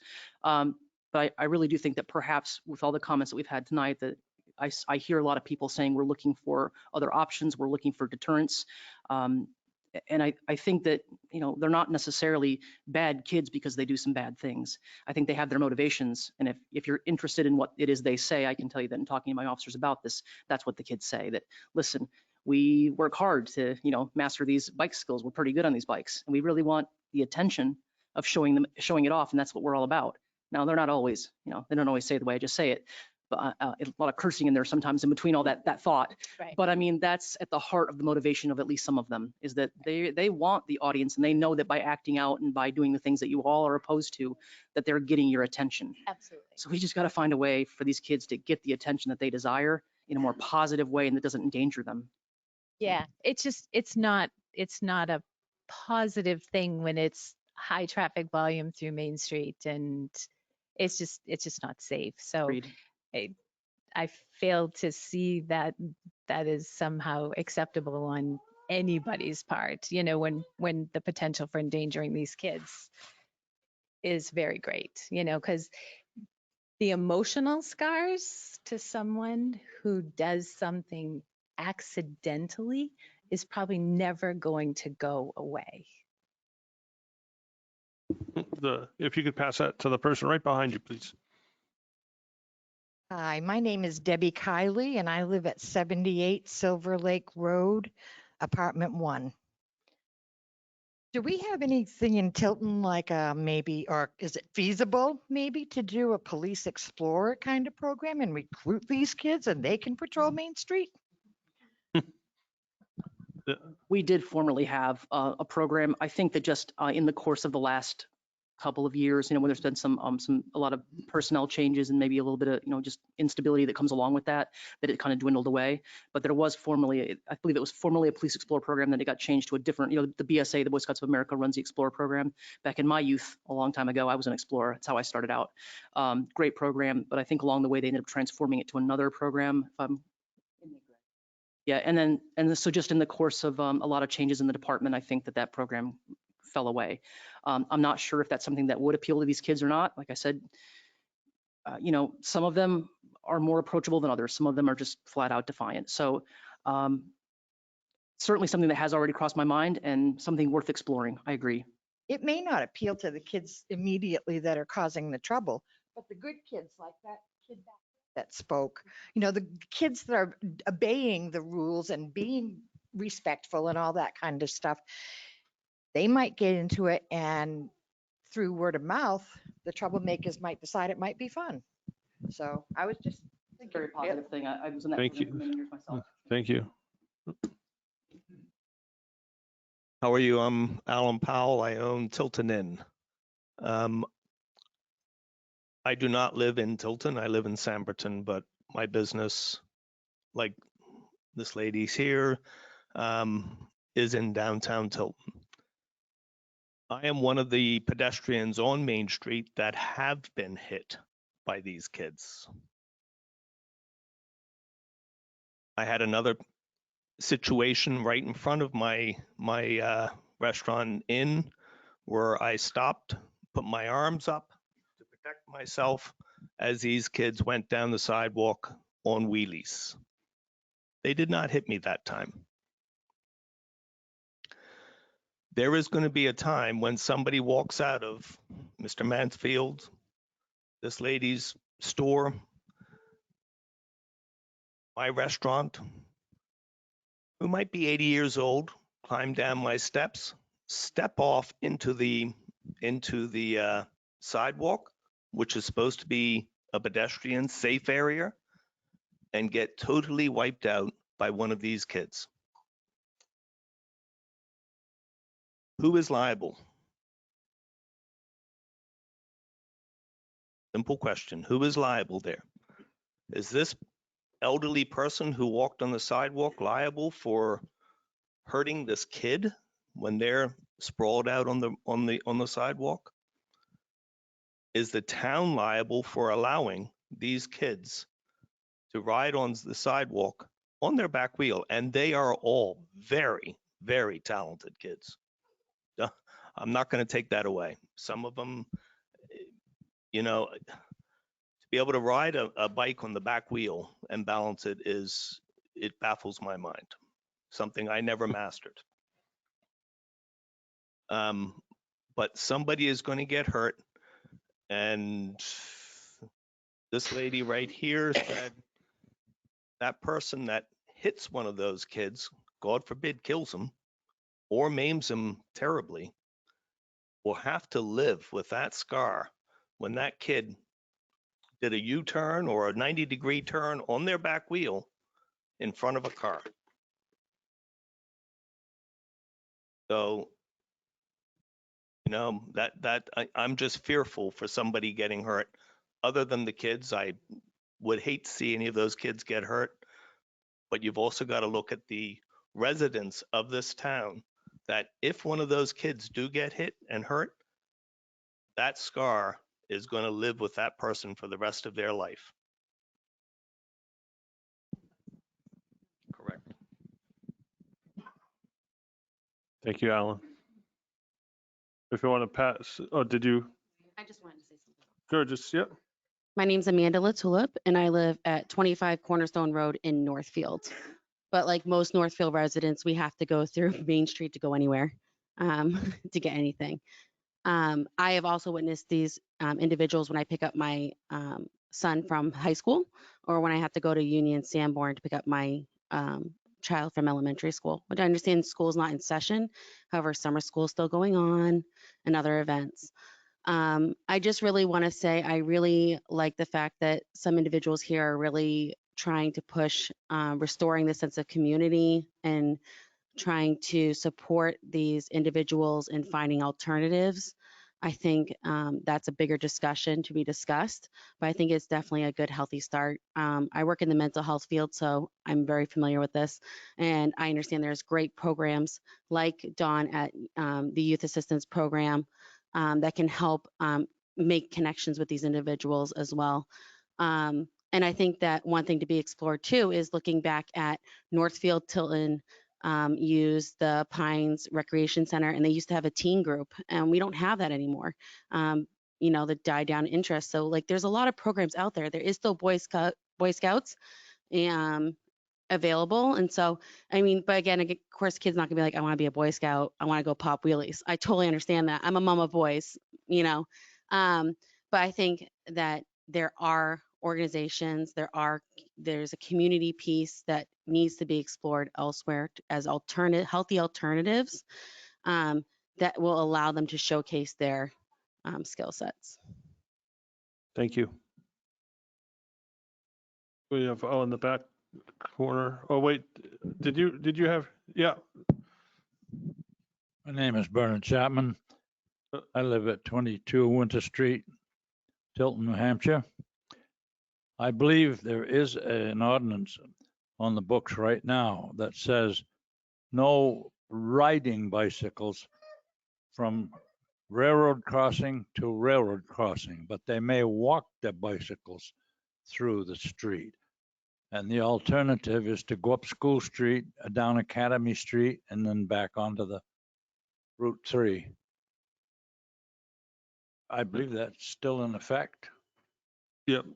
Yeah. I it's still just on the, say it's just on the sidewalk. there's a though, it's lot not- of troubled children, yes, but you've got to meet them and get to know them and let them know you and see how fun it is to do the right thing. Thank you. My name is Lori DeCormier, 164 Caleb Hill Road. I have seen it downtown as well. And we do have a community center. And maybe if you guys could organize like a bike group at the community center, maybe they could put on like a show for people so we could go watch if that's what would pacify them. But I agree with everybody. What's going to happen is someone's going to get hurt, the accident's going to happen. You're going to have to live with that for the rest of your life. And then what about the parents? Can the parents be held liable because their kids are downtown and they're not following the rules? So why aren't they making sure that their kids are doing what they're supposed to be doing? I'd like to respond to that. Sure. So I'm actually going to have Lieutenant Gilman with my department. Is he still in the room? Okay, I'd like him to speak just a little bit about some of the efforts we already have done in the past. I mean, certainly speaking to the parents and trying to address this previously, of course, they were options we initially tried. And of course, compliance was always on the table all along the way. And we have, I think you all know that even prior to my arrival, this has been going on for a while and that the police department has been engaged in efforts to try to curtail this. So I'd just like him to speak a little bit about what we have been doing up to this point and maybe to what success that has or hasn't been going on in our efforts. Yep. All right, good evening. Lieutenant Gilman, Tilton Police. I think some of you know me, some of you don't. Born and raised here, been here my whole life. So we all know that there are issues, okay? Police officers, we are going down there. We're doing the best we possibly can with the limited staff, okay? I do want to touch on, we do need other avenues. We need business owners, people that agree with me, that have lived here their whole life, that know that there isn't anything to do. Again, I've been here, I've seen the drugs, I've seen everything that goes on. I understand some of these kids are not doing drugs. That's great, but it's only a certain amount of time, or eventually something's going to happen. They're going to get hurt. They're going to, go to drugs. So I think what we need to do as a community is we need to figure out different avenues to kind of come together. We can all just turn a blind eye and say it's not our issue, it's not our problem. I think the reason why this is more of an issue is because of the safety. People are fed up with getting the finger or getting in road rage incidents with them, or just seeing that eventually they're going to get hit, someone's going to get hurt. So I agree with everybody's concerns, and the police department also agrees with it. We just need to all come together and try to find a way to kind of channel that extra energy that they have that we might have lost. The skate park over in Northfield, I'm glad the Selectmen had come here, Scott, because I didn't know really what was going on in that area. I did meet with some parents with the people that, some of the kids that were involved in this bike, everybody says bike posse, bike gang. I just call it kids that, again, don't have any avenues to do things. Back in the 90s, we had the skate rats, we'd call them the skaters, okay? They go around, they stick the kids in the trash cans, they sit on them, they run right down the streets. This is what went on, but we have to we can't just sit there and turn a blind eye, but we have to try to figure out what we can do. So we've spoken to a couple of parents, and the next thing that we're going to do is obviously get the bike patrol.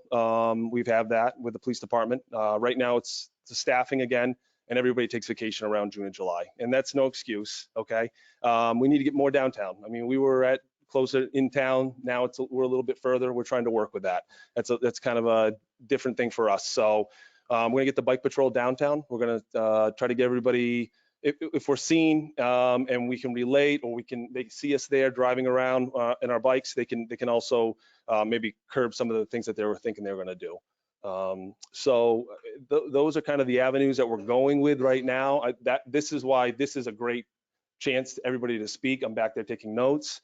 There's been a lot of good ideas. Chuck, I did speak to Mark, who works at Highland Mountain Bike Park, that owns it also. And he informed me that there's some things that are going to be going on with the loops or the Winnipesaukee Trail. They kind of want to bring the mountain to the trails itself. They're working with Northfield. They're working with some other areas. That's going to be great. The kids can go down. They can use those resources and try to take, because a lot of things when people are saying, yeah, we're going to put a bike park over here, we'll go to Highland Mountain Bike Park. They have to get there. Nobody here wants to drive all the way to the Highland Mountain Bike Park on their bike. We don't want to now say, okay, let's push them away from downtown and let's bring them over to the new skate park next to the Tilton Police Department. How are they going to get there? Now they got to drive right down Laconia Road, and there's no way that they're going to drive that way. We're going to have even more issues. So we have to collectively come together and try to figure that out. So that's what's good about this right now. We can all talk community-wise and try to come to a solution and try to figure out where we can go from here.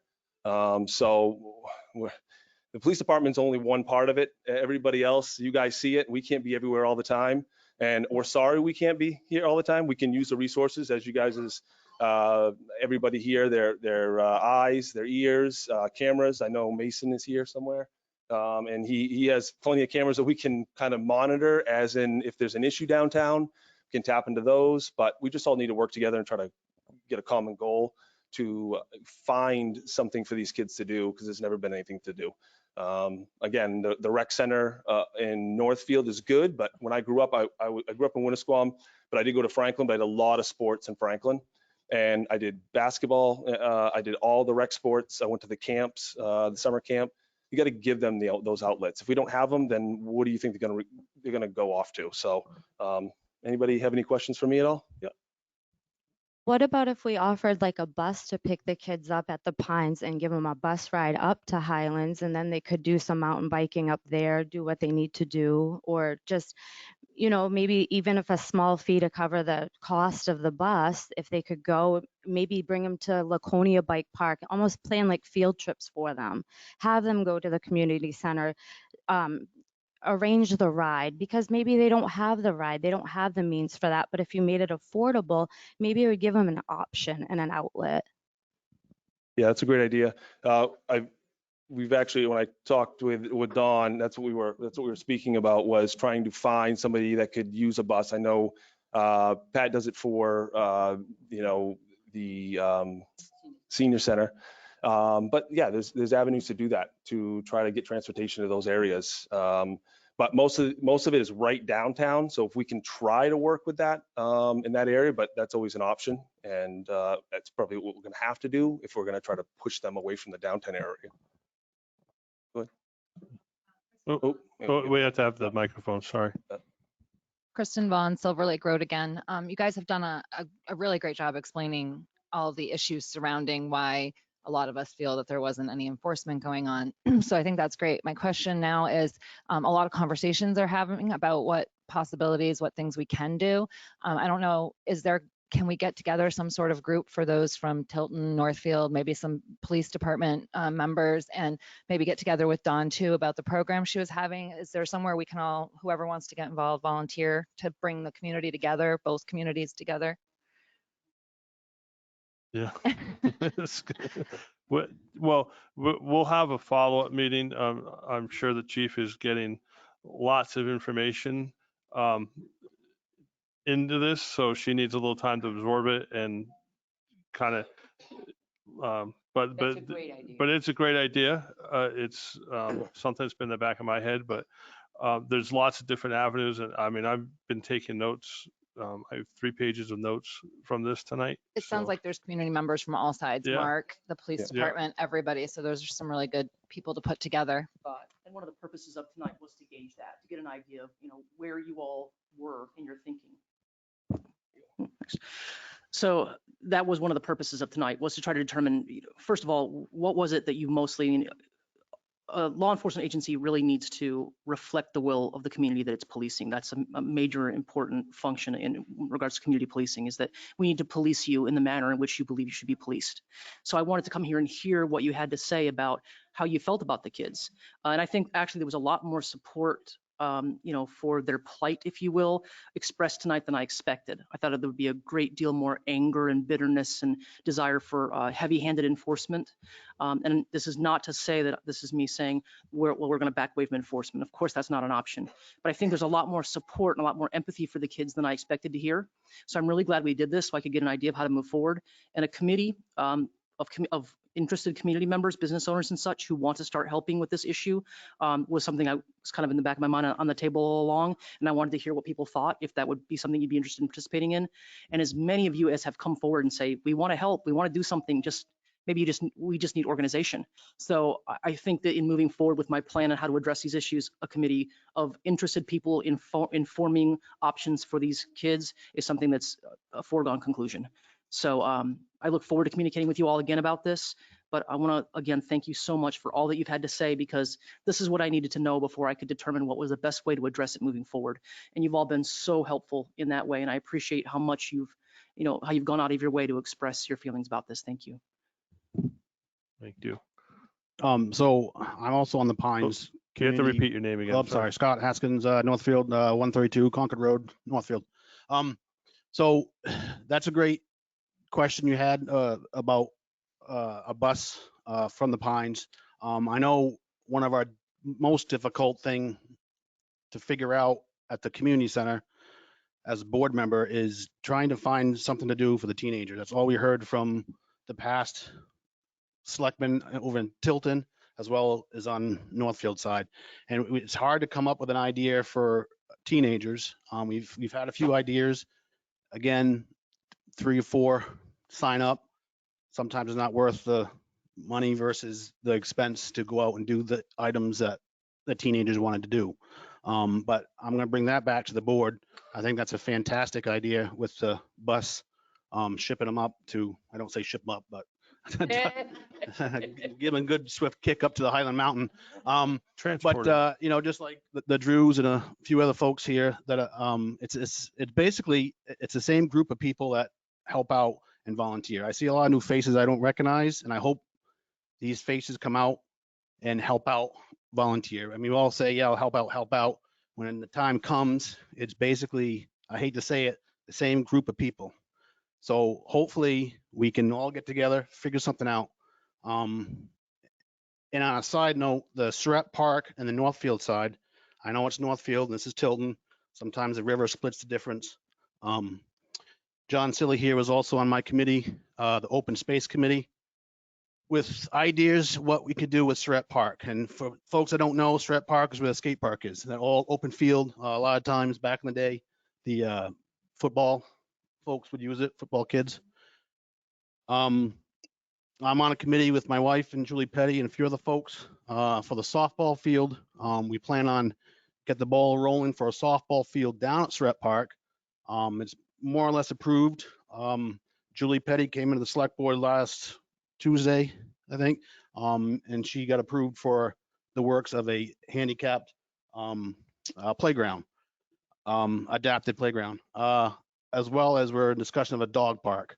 Mark Hayes was on our group for a little while on the open space, and he suggested a pump track down there as well. There's room for all 3 of these items. I know a lot of folks know Mark's been doing other things up at Loon Mountain, building trails up there, and he's got a big project going on at Southwick. So I think that's put on a back burner. I'm not sure that's still going to go through, but hate to say, but there are people like Mark that could do a smaller version of that said pump track. I can't do it, but I know there's folks that would be able to help out. So it's good to see folks out here. I just want to see more folks become involved with the community. And that's basically it. If you need anything from my side of the river, I'm just one vote, but hopefully it can figure it out. Thanks, Scott. Thank you, Scott. Yeah, we're just gonna limit it to a couple more comments and then, Dylan Griffin, 131 Cross Mill Road, Northfield. Going back to the loops, I didn't know if, like a lot of people in here probably don't know about it, but people that walk the Winnisquam Trail might know about it. Oh yeah, Winnipesaukee Trail.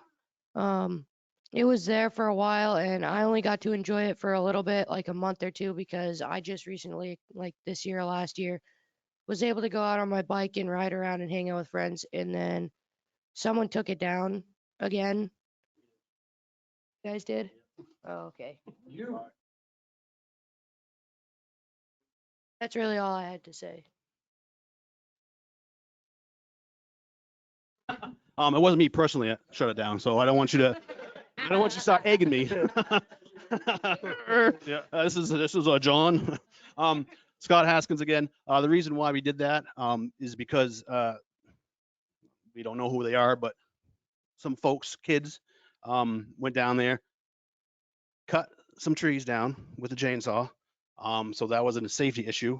So God forbid if someone's walking the trail, said tree falls, hits somebody, as well as they were building items on the trail that were not authorized per se to get done on that trail.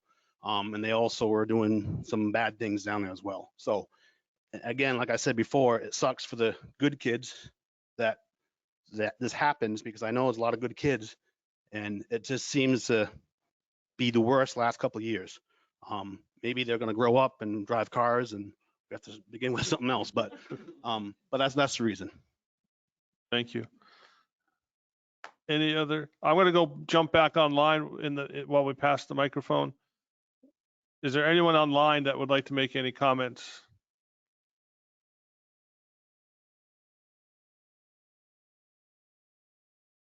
No. Okay, ma'am, you have the microphone? Wendy Murphy, 41 Lancaster Hill Road. I'm concerned not only for the wheelie kids, but the other kids. My incident going down Main Street, the kid wiped out going down the yellow lines. And so I attempted to go right, and one of the behaving kids was on the right side of my car. And so I almost wiped out one of the good kids, which would not be any, it's all bad. And my 14-year-old son looked at me and said, "Oh yeah, that kid that just fell, he's the one that I got suspended for defending myself against." I don't remember the kid's name, but he is known. Anyways, all these kids' safety is important. And I can't give my time because I'm raising foster children, but start a GoFundMe, post it online. You've got my cash. Thank you. Dale Tulip 29 Morrison Ave. Question, safety in that, I really want to have safety. I really don't like what some of these kids are doing, but we need to try to do something. But what park were you talking about? I can't remember. Yeah. Now, is that contaminated because of the battery thing? It is. Yeah. That's what I was wondering. Right. All right. So that's why. Just to bring up, just for you, Scott, you know that little place that you guys do the old homestay right there? I'm not saying that, but what else is it used for? Yeah. Not right there. I'm talking about where they do the pulling and stuff. I'm just gonna bring this up. It just could be. Well, it don't have to be there. Don't have to be unfortunately, we there. can't have a two-way conversation because of the microphones, so. Oh, but So- I just didn't know because not just the skate park, the dirt trails, but if you give them a place where they get bounds of dirt and do jumps and stuff like that, as long as they put a waiver in from their parents, You know, like they do with any indoor skate parks up in Highland, that if they get hurt, they don't, you know, you're not responsible. Now, do they do that with all the skate parks? I don't know, we're kind of getting out of the context of the conversation for our purpose here tonight, which is about Main Street. And so. Well, that would be taken from Main Street. I understand that, but we're trying to focus it. Yeah. Well, I usually come to these too often, so I'm just No, I spilling my understand. beans here. But, all right, yep, sorry about for any people that getting hurt. Hopefully not getting hurt, and, I'll be safe going home tonight. Yeah, Lieutenant Gilman. All right, just to finish this off, I know everybody probably has somewhere to go tonight, but I want to make sure everybody here, how do I say it, feels somewhat like we've accomplished something, as in food for thought. Again, we were brought here, we weren't going to solve everything in one day, but we all need to get together and make it work.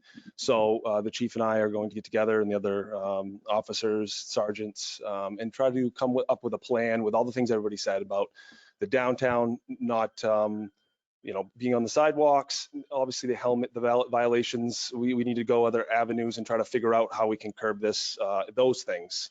So I hope that everybody is somewhat satisfied and at least talking about this. And a good thing is to get a committee together so we can all come to agreement with some kind of a way to figure it all out. So if anybody has any questions for the police department, for the chief, myself, go ahead and ask right now. But I think that's pretty much where we're at.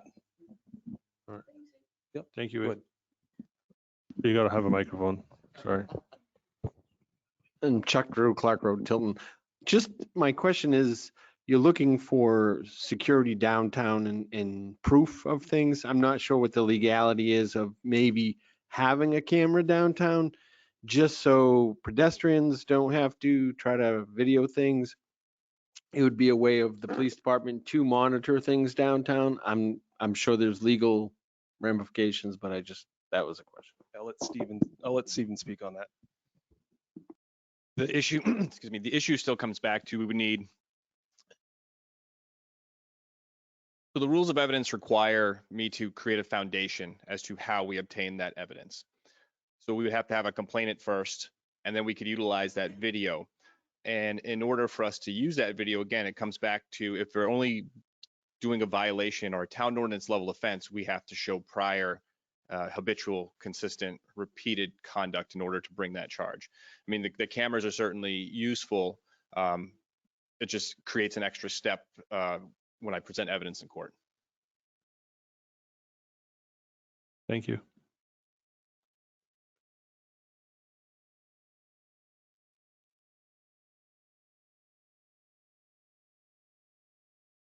All right. So with that being said, I know that some of the cases that we've had, we have to have good evidence. So we have to use those cameras downtown. We can't just sit there and monitor those cameras. There's people's rights that are being violated. People have already gone through all the courts and figured that stuff out. That's why we don't have, traffic cameras. That's why we don't have a lot of the other cameras that a lot of other states have. So we have to walk a fine line with watching those, monitoring those cameras. If something does go on, something has gone on, we've actually reached out to Mason Alarm. He's got a couple cameras, like I said, in a couple of businesses, and have used those to, if we have to prosecute, if it's a criminal case or anything like that. But for us to sit there and monitor the cameras, it's going to be a great tool to use. But again, I think it's going to go to just being visible.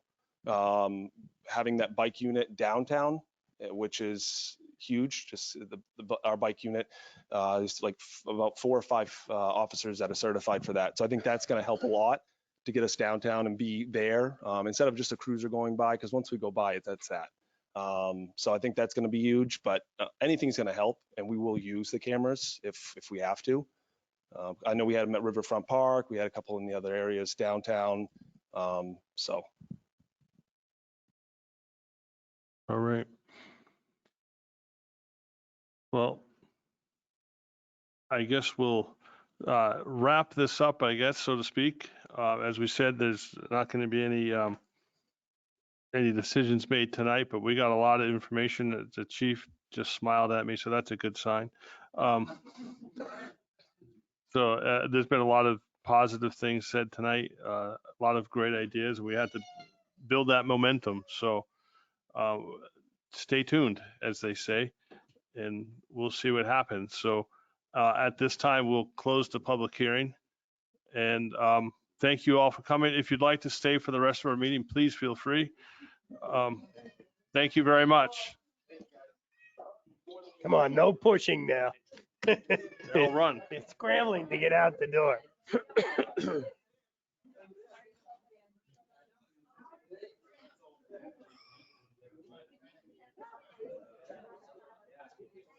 That's good.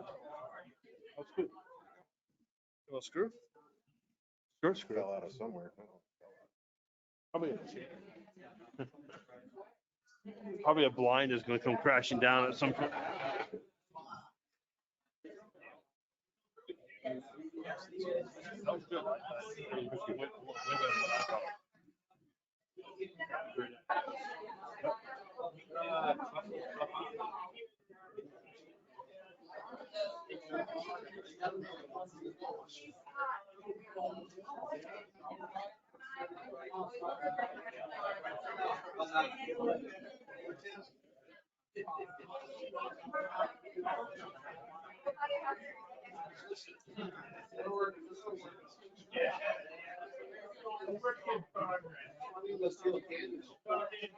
Pleasure to see you.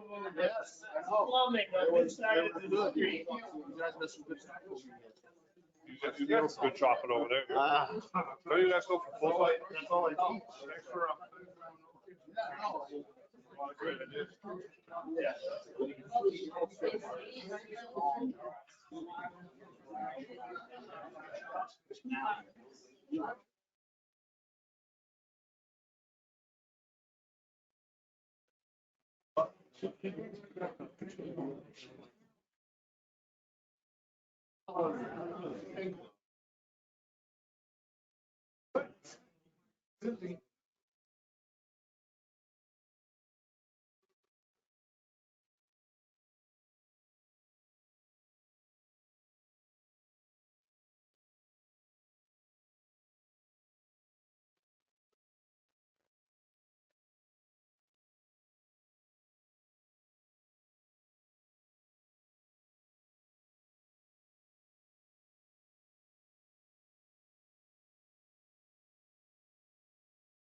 Where are we going? Home. Jeannie. Yeah. Hmm? And we took things off the schedule.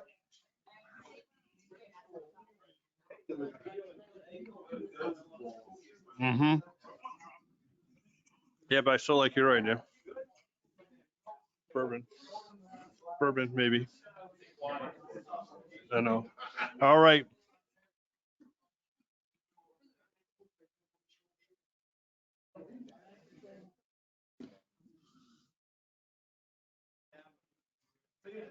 I do.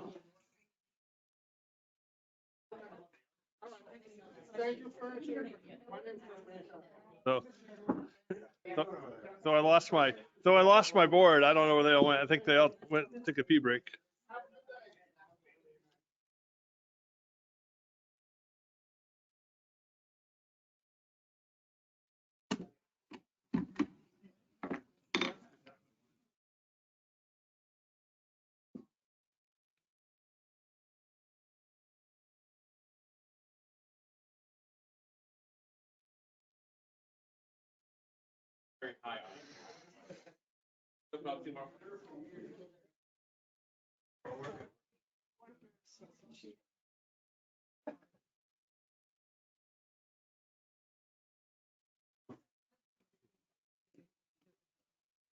Sure.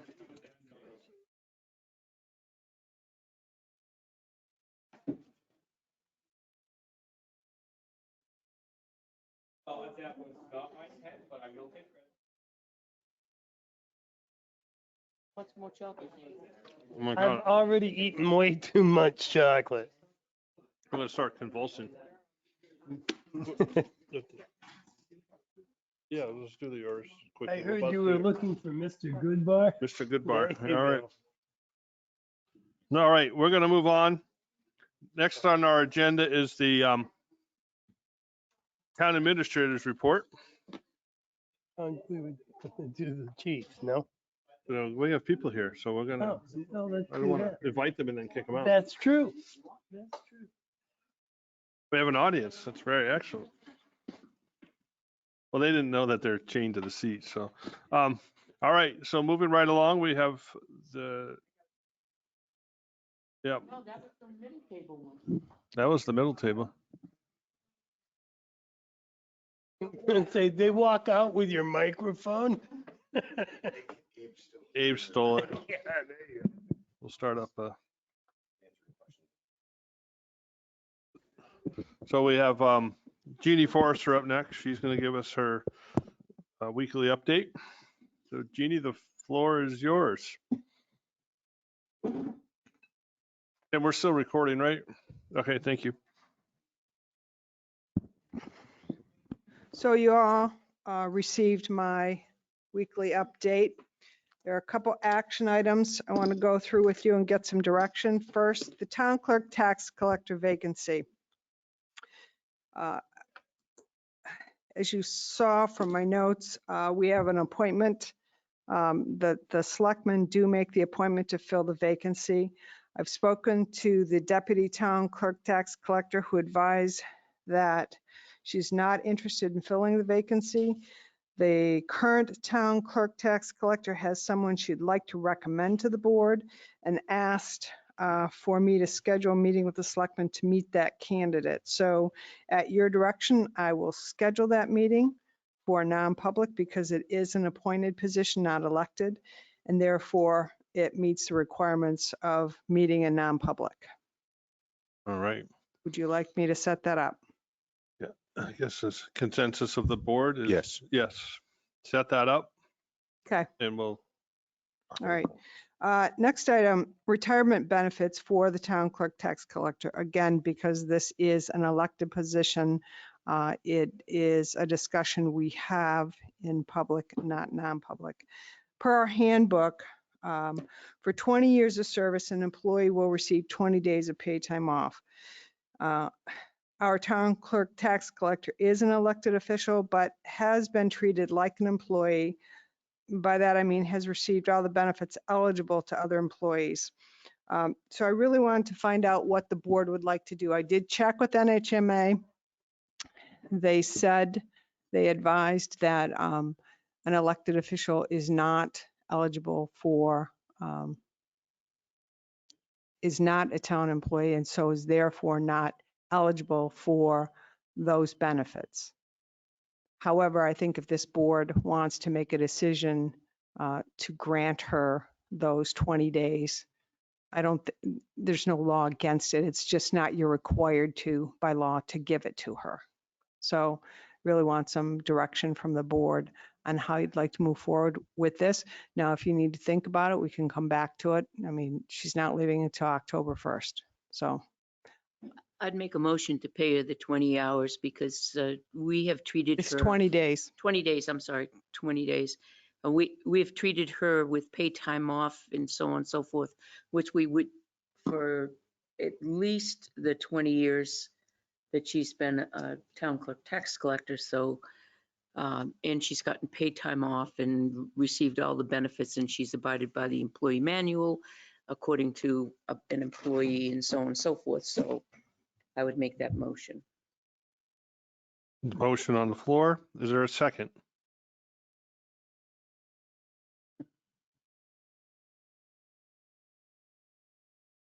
I'd rather think about it. Yeah, I'd have to, but has she worked, 22 years. because she was the deputy and then she became, I can't remember how. Because it's like right about the time I moved to town, I can't remember. She's worked for the town for 22 22 years. Okay. Yep. Like a little time to, Well, like I say, you can certainly come back to that. She's not retiring until October 1st, so. I'd like a little time to think about that. But that's me. Joe, you said that. John, Scott? I'd like to table it and come back to it. I just want to, I think we should think about what does this mean going forward? How do we have to change policy and procedure going forward, or do we? So it's not that I disagree with the compensation. I just would like us to think a little bit more as we go forward. What does it mean for that position? If the next position comes in and we treat her as an employee, you mean?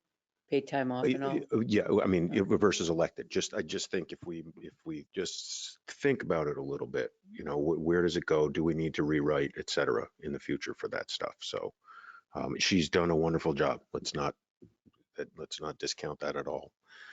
I've paid many taxes with her.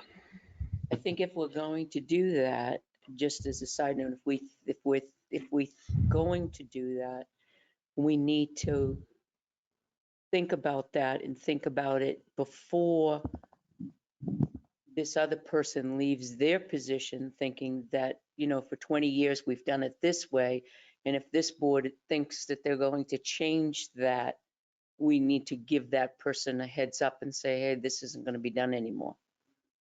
But it's just fair to that person that's changing the position.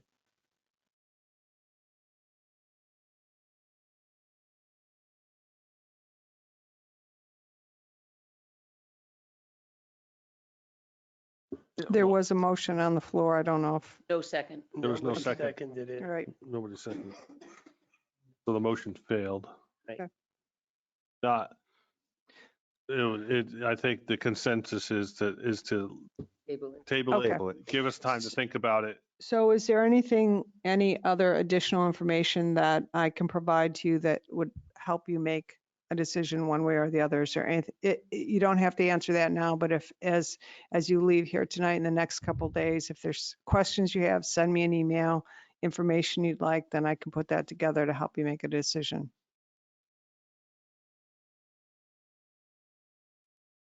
Turn your mic on, John. Check and see what other towns do in this case, I think is a. Find it's going to be unique.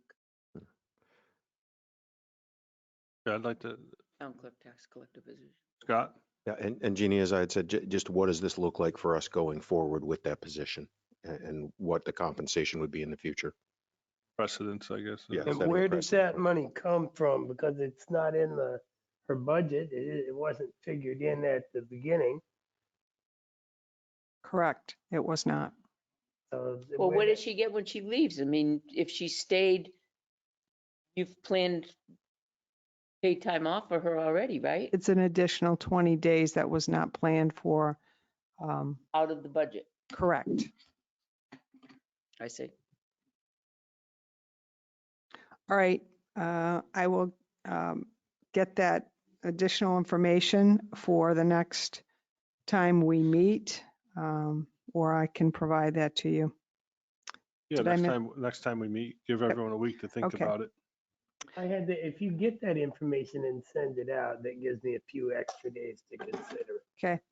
All right. Next action item, DPW director would like to place another ad in the paper for a truck driver laborer. Did we not just hire a truck driver? We did, but we had somebody retire last week. The person we hired replaced an employee. Yep. Yes. So. You uh, need a consensus? motion? Yes. Do we need a motion or No, just consensus? consensus. Consensus. You got Yes. thumbs up here. Go for it. Okay, great, thanks. Want to go back and revisit an item. The board did talk about turning the ball field over, but in checking the minutes, you did not officially vote on an effective date of turning the ball field over to the Parks Commission. The parking lot is now completed. All the major exterior work has been completed. So I'm suggesting that if that's what you want to do, that you make a motion to turn the field over effective immediately. Mr. Jessman. I would make a motion to turn the park ball field, whatever we're actually technically calling it, over to the purview of the Parks Department effective as of today. Ruggles second. Motion a second. Any other discussion? All those in favor say aye. Aye. Aye. Opposed? All right, thank you. We received a request from a resident asking for a speed bump on Vista Heights. I did talk to the DPW director and the police chief on this issue. Both have weighed in and approve that. I know based on past experience with this board that you like to include the public, especially the residents of a particular street. So I'm guessing you'd like me to put together a public meeting for the residents of Vista Heights to have them come in and weigh in on having a speed bump placed. Pat? In the past, we've used the trailer for a couple of weeks to figure out the speed and what's Traffic count. traffic count, and we've done that in the past. And did we check with Highway to see if we have enough money in the budget to purchase one? As a side note, just an FYI kind of thing. But Well, as I said, I did check with DPW and I would imagine that if there was a problem with money, and Tim could probably address that he would have mentioned that. okay, I just looking at this and saying approval that, Yep. yeah, I could use one up there, but in, used the trailer in the past to kind of gauge the count for the cars and speed, As to help at a public to hearing. help the public hearing. Okay. Next item, Birch Hill contract. Last year, somebody on the board had suggested, I don't recall who it was, that we should go out to bid on the contract with for the animal control. I'm not sure there are a lot of other companies around that offer that kind of service, but I'm happy to look at that if that's what you'd like me to do. Pat? You raised your finger, so I just called it. Yeah, it's kind of bent too, but yes, Jeannie, I think I was the one that said go out for contract, only because it's been a long time since we have gone out for contract. But my understanding, and I don't know that this is true or not, but my understanding that Moonlight Kennels is now under new ownership and they're going into bordering and so on. Oh, Kim, you're gonna kill me. they're into bordering in daycare and things like that, which they hadn't done in the past. So perhaps maybe that might be another alternative to check. I'm not 100% certain and they're in Tilton. So is it the consensus of the board that you'd like me to go out to bid on this? Joe? We have a long history with Berthiaume Kennels, and they provided us with good service. But it is a considerable amount of money, and if there are alternatives that might cost us less, I'm all for that. So I would go with Pat on the bid. Scott? I think bidding out is a good thing. John? Yes. John just shook his head, yes. So I feel, why not bid? So put it out, see what happens. Okay, will do. I have a list of things on the FYI that I won't go through all of them, but if you haven't had a chance to read through my report, please take a look at that, because there are some items that I think will be of interest to you. We have, between Tim and I, we have found the funds for the outer carrier vests. Part of that will come from the federal forfeiture fund. I did check the guidelines. That money can be used for that. Based on the last conversation with the board, you said, yes, we could go ahead and order them as long as we could find the money. So we have found the money. So we can tell the chief to go ahead and make that happen. Yes. Yes. Right. Representative Harvey had sent out an email a while back about a Zoom meeting for Silver Lake. This has to do with the lake levels. She did come back to me this afternoon, and there is a tentative date of July 27th at 5 o'clock for a Zoom meeting. Once she gets that information and confirms it, I will get that to you so that any one of the board members can attend if they are interested. Is this with DES or is this just with Silver Lake? Do you No, know? it's with DES, Okay, thanks. or Jim, can't think of his name right now, from DES. Okay, got it. I have a question, Jeannie, Yes, on the right to know request. yes. What is that going to cost us to put together? Do you have any kind of knowledge? Because that seems like that's a lot of hours spent on that request. We have to do it. There's, if you recall, probably a couple months ago, we got a right to know request asking for a lot of budget detail on the police department. It took a lot of time to do that. In this particular instance, what's under right to know, you don't have to, if you don't have the documentation that they're asking for, or even in the form that they want it in, there's no requirement on our part to provide that if we don't have it.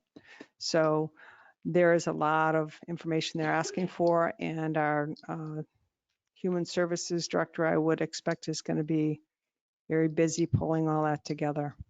So, and just so you know, it's not just targeted at Tilton. No, that looked like it was a wide net they Oh, were yeah, it's a casting. wide net. It was the same thing that happened a couple months ago with the police department. Every other town got the same request. And it's unfortunate because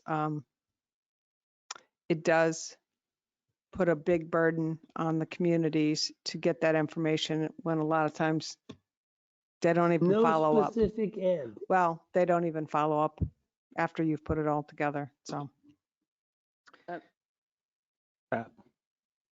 Jeannie, your last bullet on the household hazardous waste meeting, what would that entail? What are they going to be talking about at Meredith?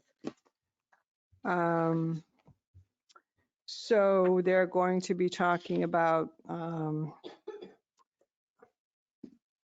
logistics on collection day for the household hazardous waste, lead fishing tackle, signage, banners. I did talk to them about who apparently in the past we have not, the town of Tilton has not been present at these meetings, coordinators meetings. I was not aware that anyone from our town was a member of that, and that's when they said, well, we pretty much had no one attend. I did reach out to Kevin and he said he would attend. That was my next question. Okay, So Kevin will. great. Thank you. A while back, I think I mentioned to you all that Mr. Weissman down there at Winnisquam Market was asking for 2-hour parking. And I did go back to him because the board suggested that they wanted to have again, a public meeting to have people weigh in. So if you're good with that, we'll go ahead and schedule that sometime this summer. Sure. Yep. Yes.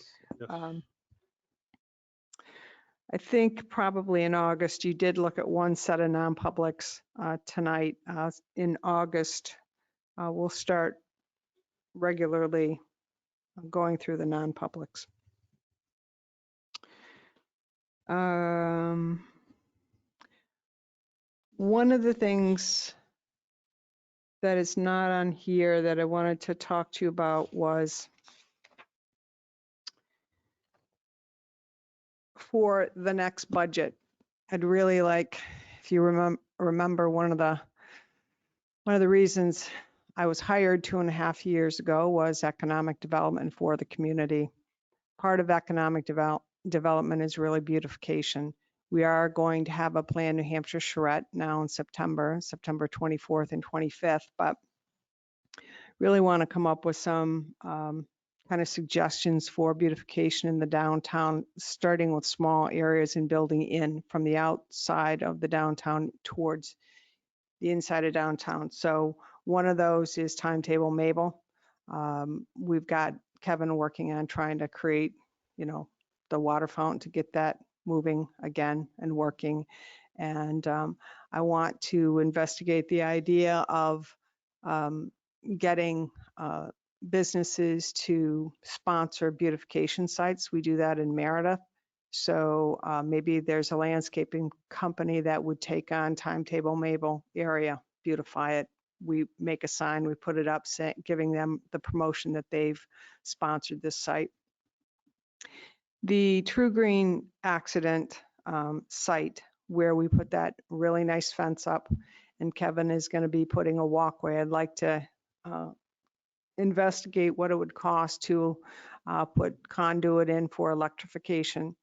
And I know this is not going to make John excited, but I'd like to really have the board consider removing those trees and in their place putting lamp posts, decorative lamp posts that would not only provide lighting for safe walking for pedestrians, it would beautify the area, and also off those lamp posts, hangers that we could then put flowers. So trees just don't do well in downtown, and they're not doing well over there. And I think that that space, as you come into downtown, could be really, we could really make it pop. So it's one of the things that I would like to look into to investigate what those costs would be. And if it's something the board would consider, we'd put it in the budget for next year. How many of these trees do we have left over there? Because I know we had to remove a couple of. I think there are 2 or 3. And there are green on them, definitely. Yeah. But it's the same thing in any community. Take Laconia, you go down their main street, the trees just don't do well. And if you can do lighting that, again, is going to provide a safe environment for pedestrians to walk at night and still beautify the downtown, I think it's something we should consider. So if the board's okay with that, I'll do the investigation of the costs of that. And obviously, as I always do, look for grant funding. Yes. Yes. Yes. Thumbs up. And is this to remove, or what are we voting on? To remove the trees or to No, just no. look into funding? Or just to look into funding Yeah, and see what the yeah, cost would be. Yeah. Yeah, Go for it, Jeannie, because I think we need to, those trees got like they a are lifetime of scraggly. fertilizer in one quick moment. They are scraggly. And I think that's it for me for my report, unless anyone has any questions for me. Pat? I have one, and I can't remember whether we did this or not, and I couldn't find anything in the minutes. When Scott had brought up the Budget Committee Secretary, removing the works under the direction supervision of the Budget Committee Chair, did we ever respond to that? I'm sorry, I didn't understand the question. The question is, under the job description for the Budget Committee Secretary, the Budget Committee wanted via Scott, wanted under supervision received, works under the direct supervision of the Budget Committee Chair. They wanted the chair removed. You voted against that. Okay. Yeah, so that, So this is done. yes, Okay, got that's it. done. All I need to know. All right. Done. Anything else for Jeannie? John? Yeah, I was wondering, where are we at with like the bridge and also the engineering study for town hall? So are you talking about the Tilton Island Bridge? Yeah, So Patrick Harshbarger, who is an expert on those types of bridges, is coming in next. I think I sent you, I think this was one of my recent reports. The 14th and 15th of July, they will be coming into town to do an assessment, to look at the bridge. They will be bringing a drone in to, take pictures. So that's scheduled to start next week. And then the second item you asked about, the town hall assessment. Is that what? the engineering study for town hall. Yes. And, so we've had, Chris Williams Architects has been in the building. Pendlebury Masonry has come in and done their assessment, and they are in the process right now of putting together the report. So that's all moving along. Nice, yeah. All right. Anything else for Jeannie? Thank you, Jeannie. You're welcome. Next. New business. Is there any new business to come before the board this evening? John? We haven't resolved Bittern Lane yet. We keep bouncing stuff around. And let me go back over a little timeline. So it was reported, then we were told that there was a permit that was issued for that was under the 2020 February, covered by that.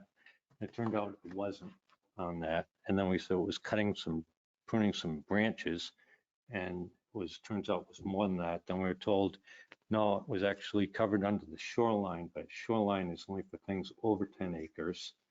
And it's not covered by that, so it's still not resolved. And at one of the meetings, Joe, you personally asked 1 hour and 52 minutes if it could be brought to the meeting, the copy of the permit. And we're assured it would, but we just, now it was still not included. So where are we at? I thought we received something on that. Yeah. You did the next day. The next day. I asked Leanne and she sent me the information and I forwarded that to the board. And what is that information? It was going to be brought into the meeting. What are you saying? That was at our last meeting in June, correct? The information on the Department of the Army information, because that did not pertain to that area of Bittern Lane. And then you sent us the information on shoreline protection. And there was a couple of, I don't have it with me, the shoreline protection, but the shoreline protection, there were a couple of things that said you needed to follow certain guidelines, and that wasn't followed. So And you'd also have to get permit for that. You have to get I a thought that, permit. I thought the concern was that there was a violation, and I sent you the information on the permit that Leanne had the very next day. And Leanne reached out to DES and asked if there were any violations, and she was told no. So, Okay, the report, and it was purported to be covered by the stuff that was done on the plan that was submitted in February of 2020. That was not covered by that. That is a separate site. That was for their expansion and joining the two lots. The cutting of the trees in the wetlands that you can see are all just clearly topped off was within the buffer and is not covered by that report on what they had. So there is no permit for that. I'm asking for a copy of a permit that says that they were allowed to go and cut the trees within the shoreline, not the shoreline, but the wetlands buffer zone. I think, Jeannie, it's kind of confusing because, I mean, I spent a few hours and I sat with Jane and I really spent a couple hours because I'm not a conservation person by any means or planning. And the information that Leanne sent, the U.S. Army Corps of Engineer and the Department of Army and the environmental, I looked at those and it refers to a lot in map. And then I went to the lot and map, but it was in a different area and it referred to a permit that was totally different from the permit, that area of where they cut the trees.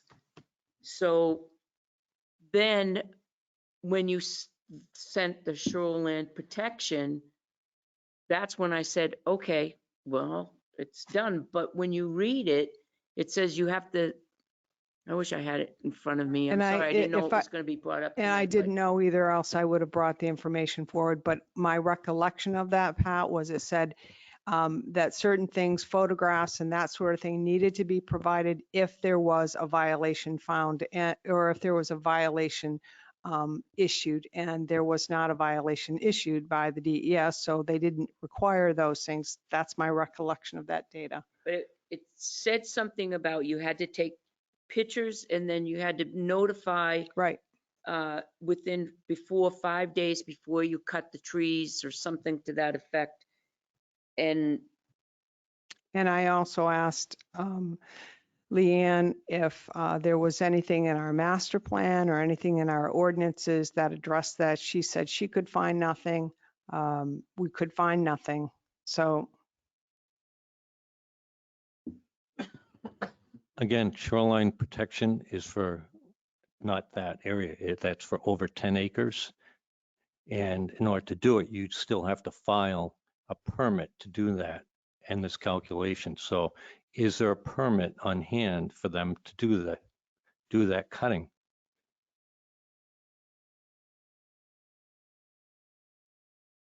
So I'm guessing there's no permit. There's no permit, so it's a violation. When I read that same information or information that I found searching on my own, there's no permit needed because technically they pruned the trees. They may not look aesthetically very pleasant, but they pruned it. They didn't cut the tree down to the ground. They put a 40-foot stump there. Within the wetlands. Okay. Again, if you're that's pruning a tree no, within the wetlands, you but don't need a permit. But you can't. You're applying a rule that's for lakes and bodies of water that are larger than 10 acres. That's not covered by that. So you're reading a rule that doesn't even apply to what was done, nor that body of water. It's very clear. I would like to meet with the Conservation Commission, who have each one of them over 30 years dealing with this in this town. And they've brought it to our attention. So, I mean, you can go and say, yeah, this piece of paper says you can, but that piece of paper doesn't apply to that size of body of water or within the setbacks, in the wetland setbacks. I mean, you can apply all these other things or say they are, but they don't apply to it. Which doesn't apply, the shoreline protection does, you have to have a 10-acre body of water? Yes. Could we meet with the Conservation Commission to explain it to you and go Thought they over were it and look coming at in the the week plans? after next. I thought they were coming. I mean, it's pretty clear.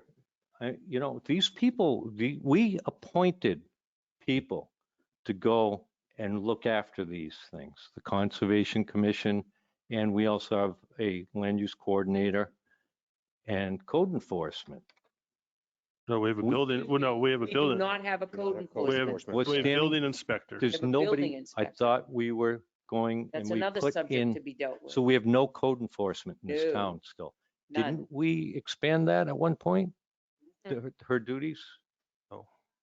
Not if you read her job description, it doesn't say. No, but I thought we expanded her duties to temporary cover for code enforcement and allow her to do code enforcement. Temporarily, you haven't made that permanent. So, and it's still effective. Yep. So we do have a code enforcement officer temporarily right now. So what I'm saying is we have people that are supposed to be doing this, and they have been doing it for many, many, many years, 25, 30 years. And a lot of them, they've reviewed every plan. They've done mitigation and protected all the wetlands, forests, open spaces, farms, and everything in this town. And we're not listening to them.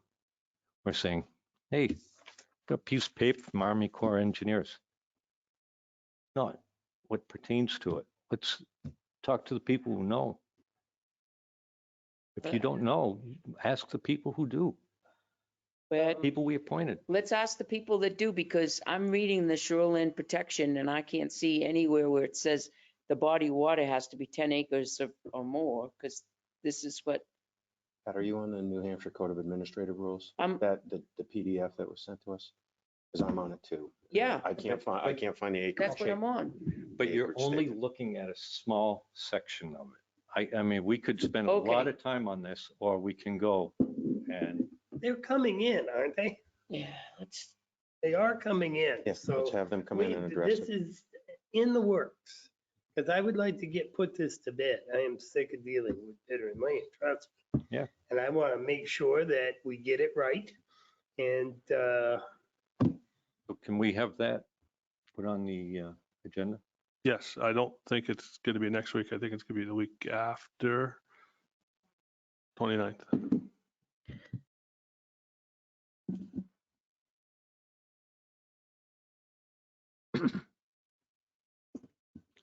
Anything else under new business?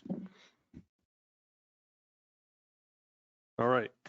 can you send us the necessary information that we need to know ahead of time?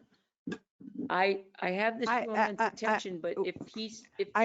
I understand, but to Joe's point, honestly, I sit back here and I listen, and I do not know what it is specifically you are looking for or asking for. I send Let me information. rephrase that, John. If there's more to the shoreline protection, I'm asking for a copy of the permit that they have to do Could you that. actually put that in writing to me, John, specifically what it is you're looking for? One sentence. A copy of the permit that they have to cut right there.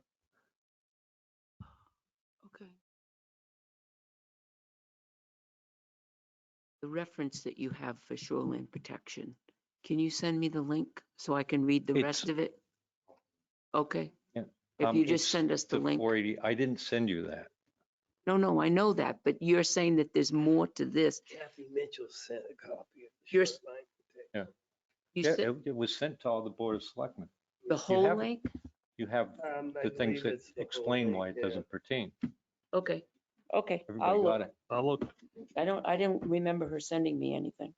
I sent I it. was down at the bottom and it didn't say it was gonna be there, so you might have missed it. Okay. All right. We're gonna just let you guys know that are here. We're gonna be going into non-public session now. So just to let you know. So I'm gonna, Coming. Hope you found it thank you very interesting. much. Come for a whole meeting. Pat, it came from Kathy Mitchell on the 30th of June. There's an attachment. so. Okay. I make a motion that the non-public session per RSA 91-A:3, Roman numeral 2A, this dismissal, promotion, or compensation of any public employee or the disciplining of such employee or the investigation of any charges against him or her unless the employee affected, 1, has a right to a public meeting, and 2, requests that the meeting be open, in which case the request shall be granted. We expect to be into non-public session at 9 PM. Constantino second. Do I have a second? Constantino, second. Roll call vote. Constantino, yes. Jessamine, yes. Pyra, yes. Ruggles, yes. Scanlon, yes. This conference will now be recorded.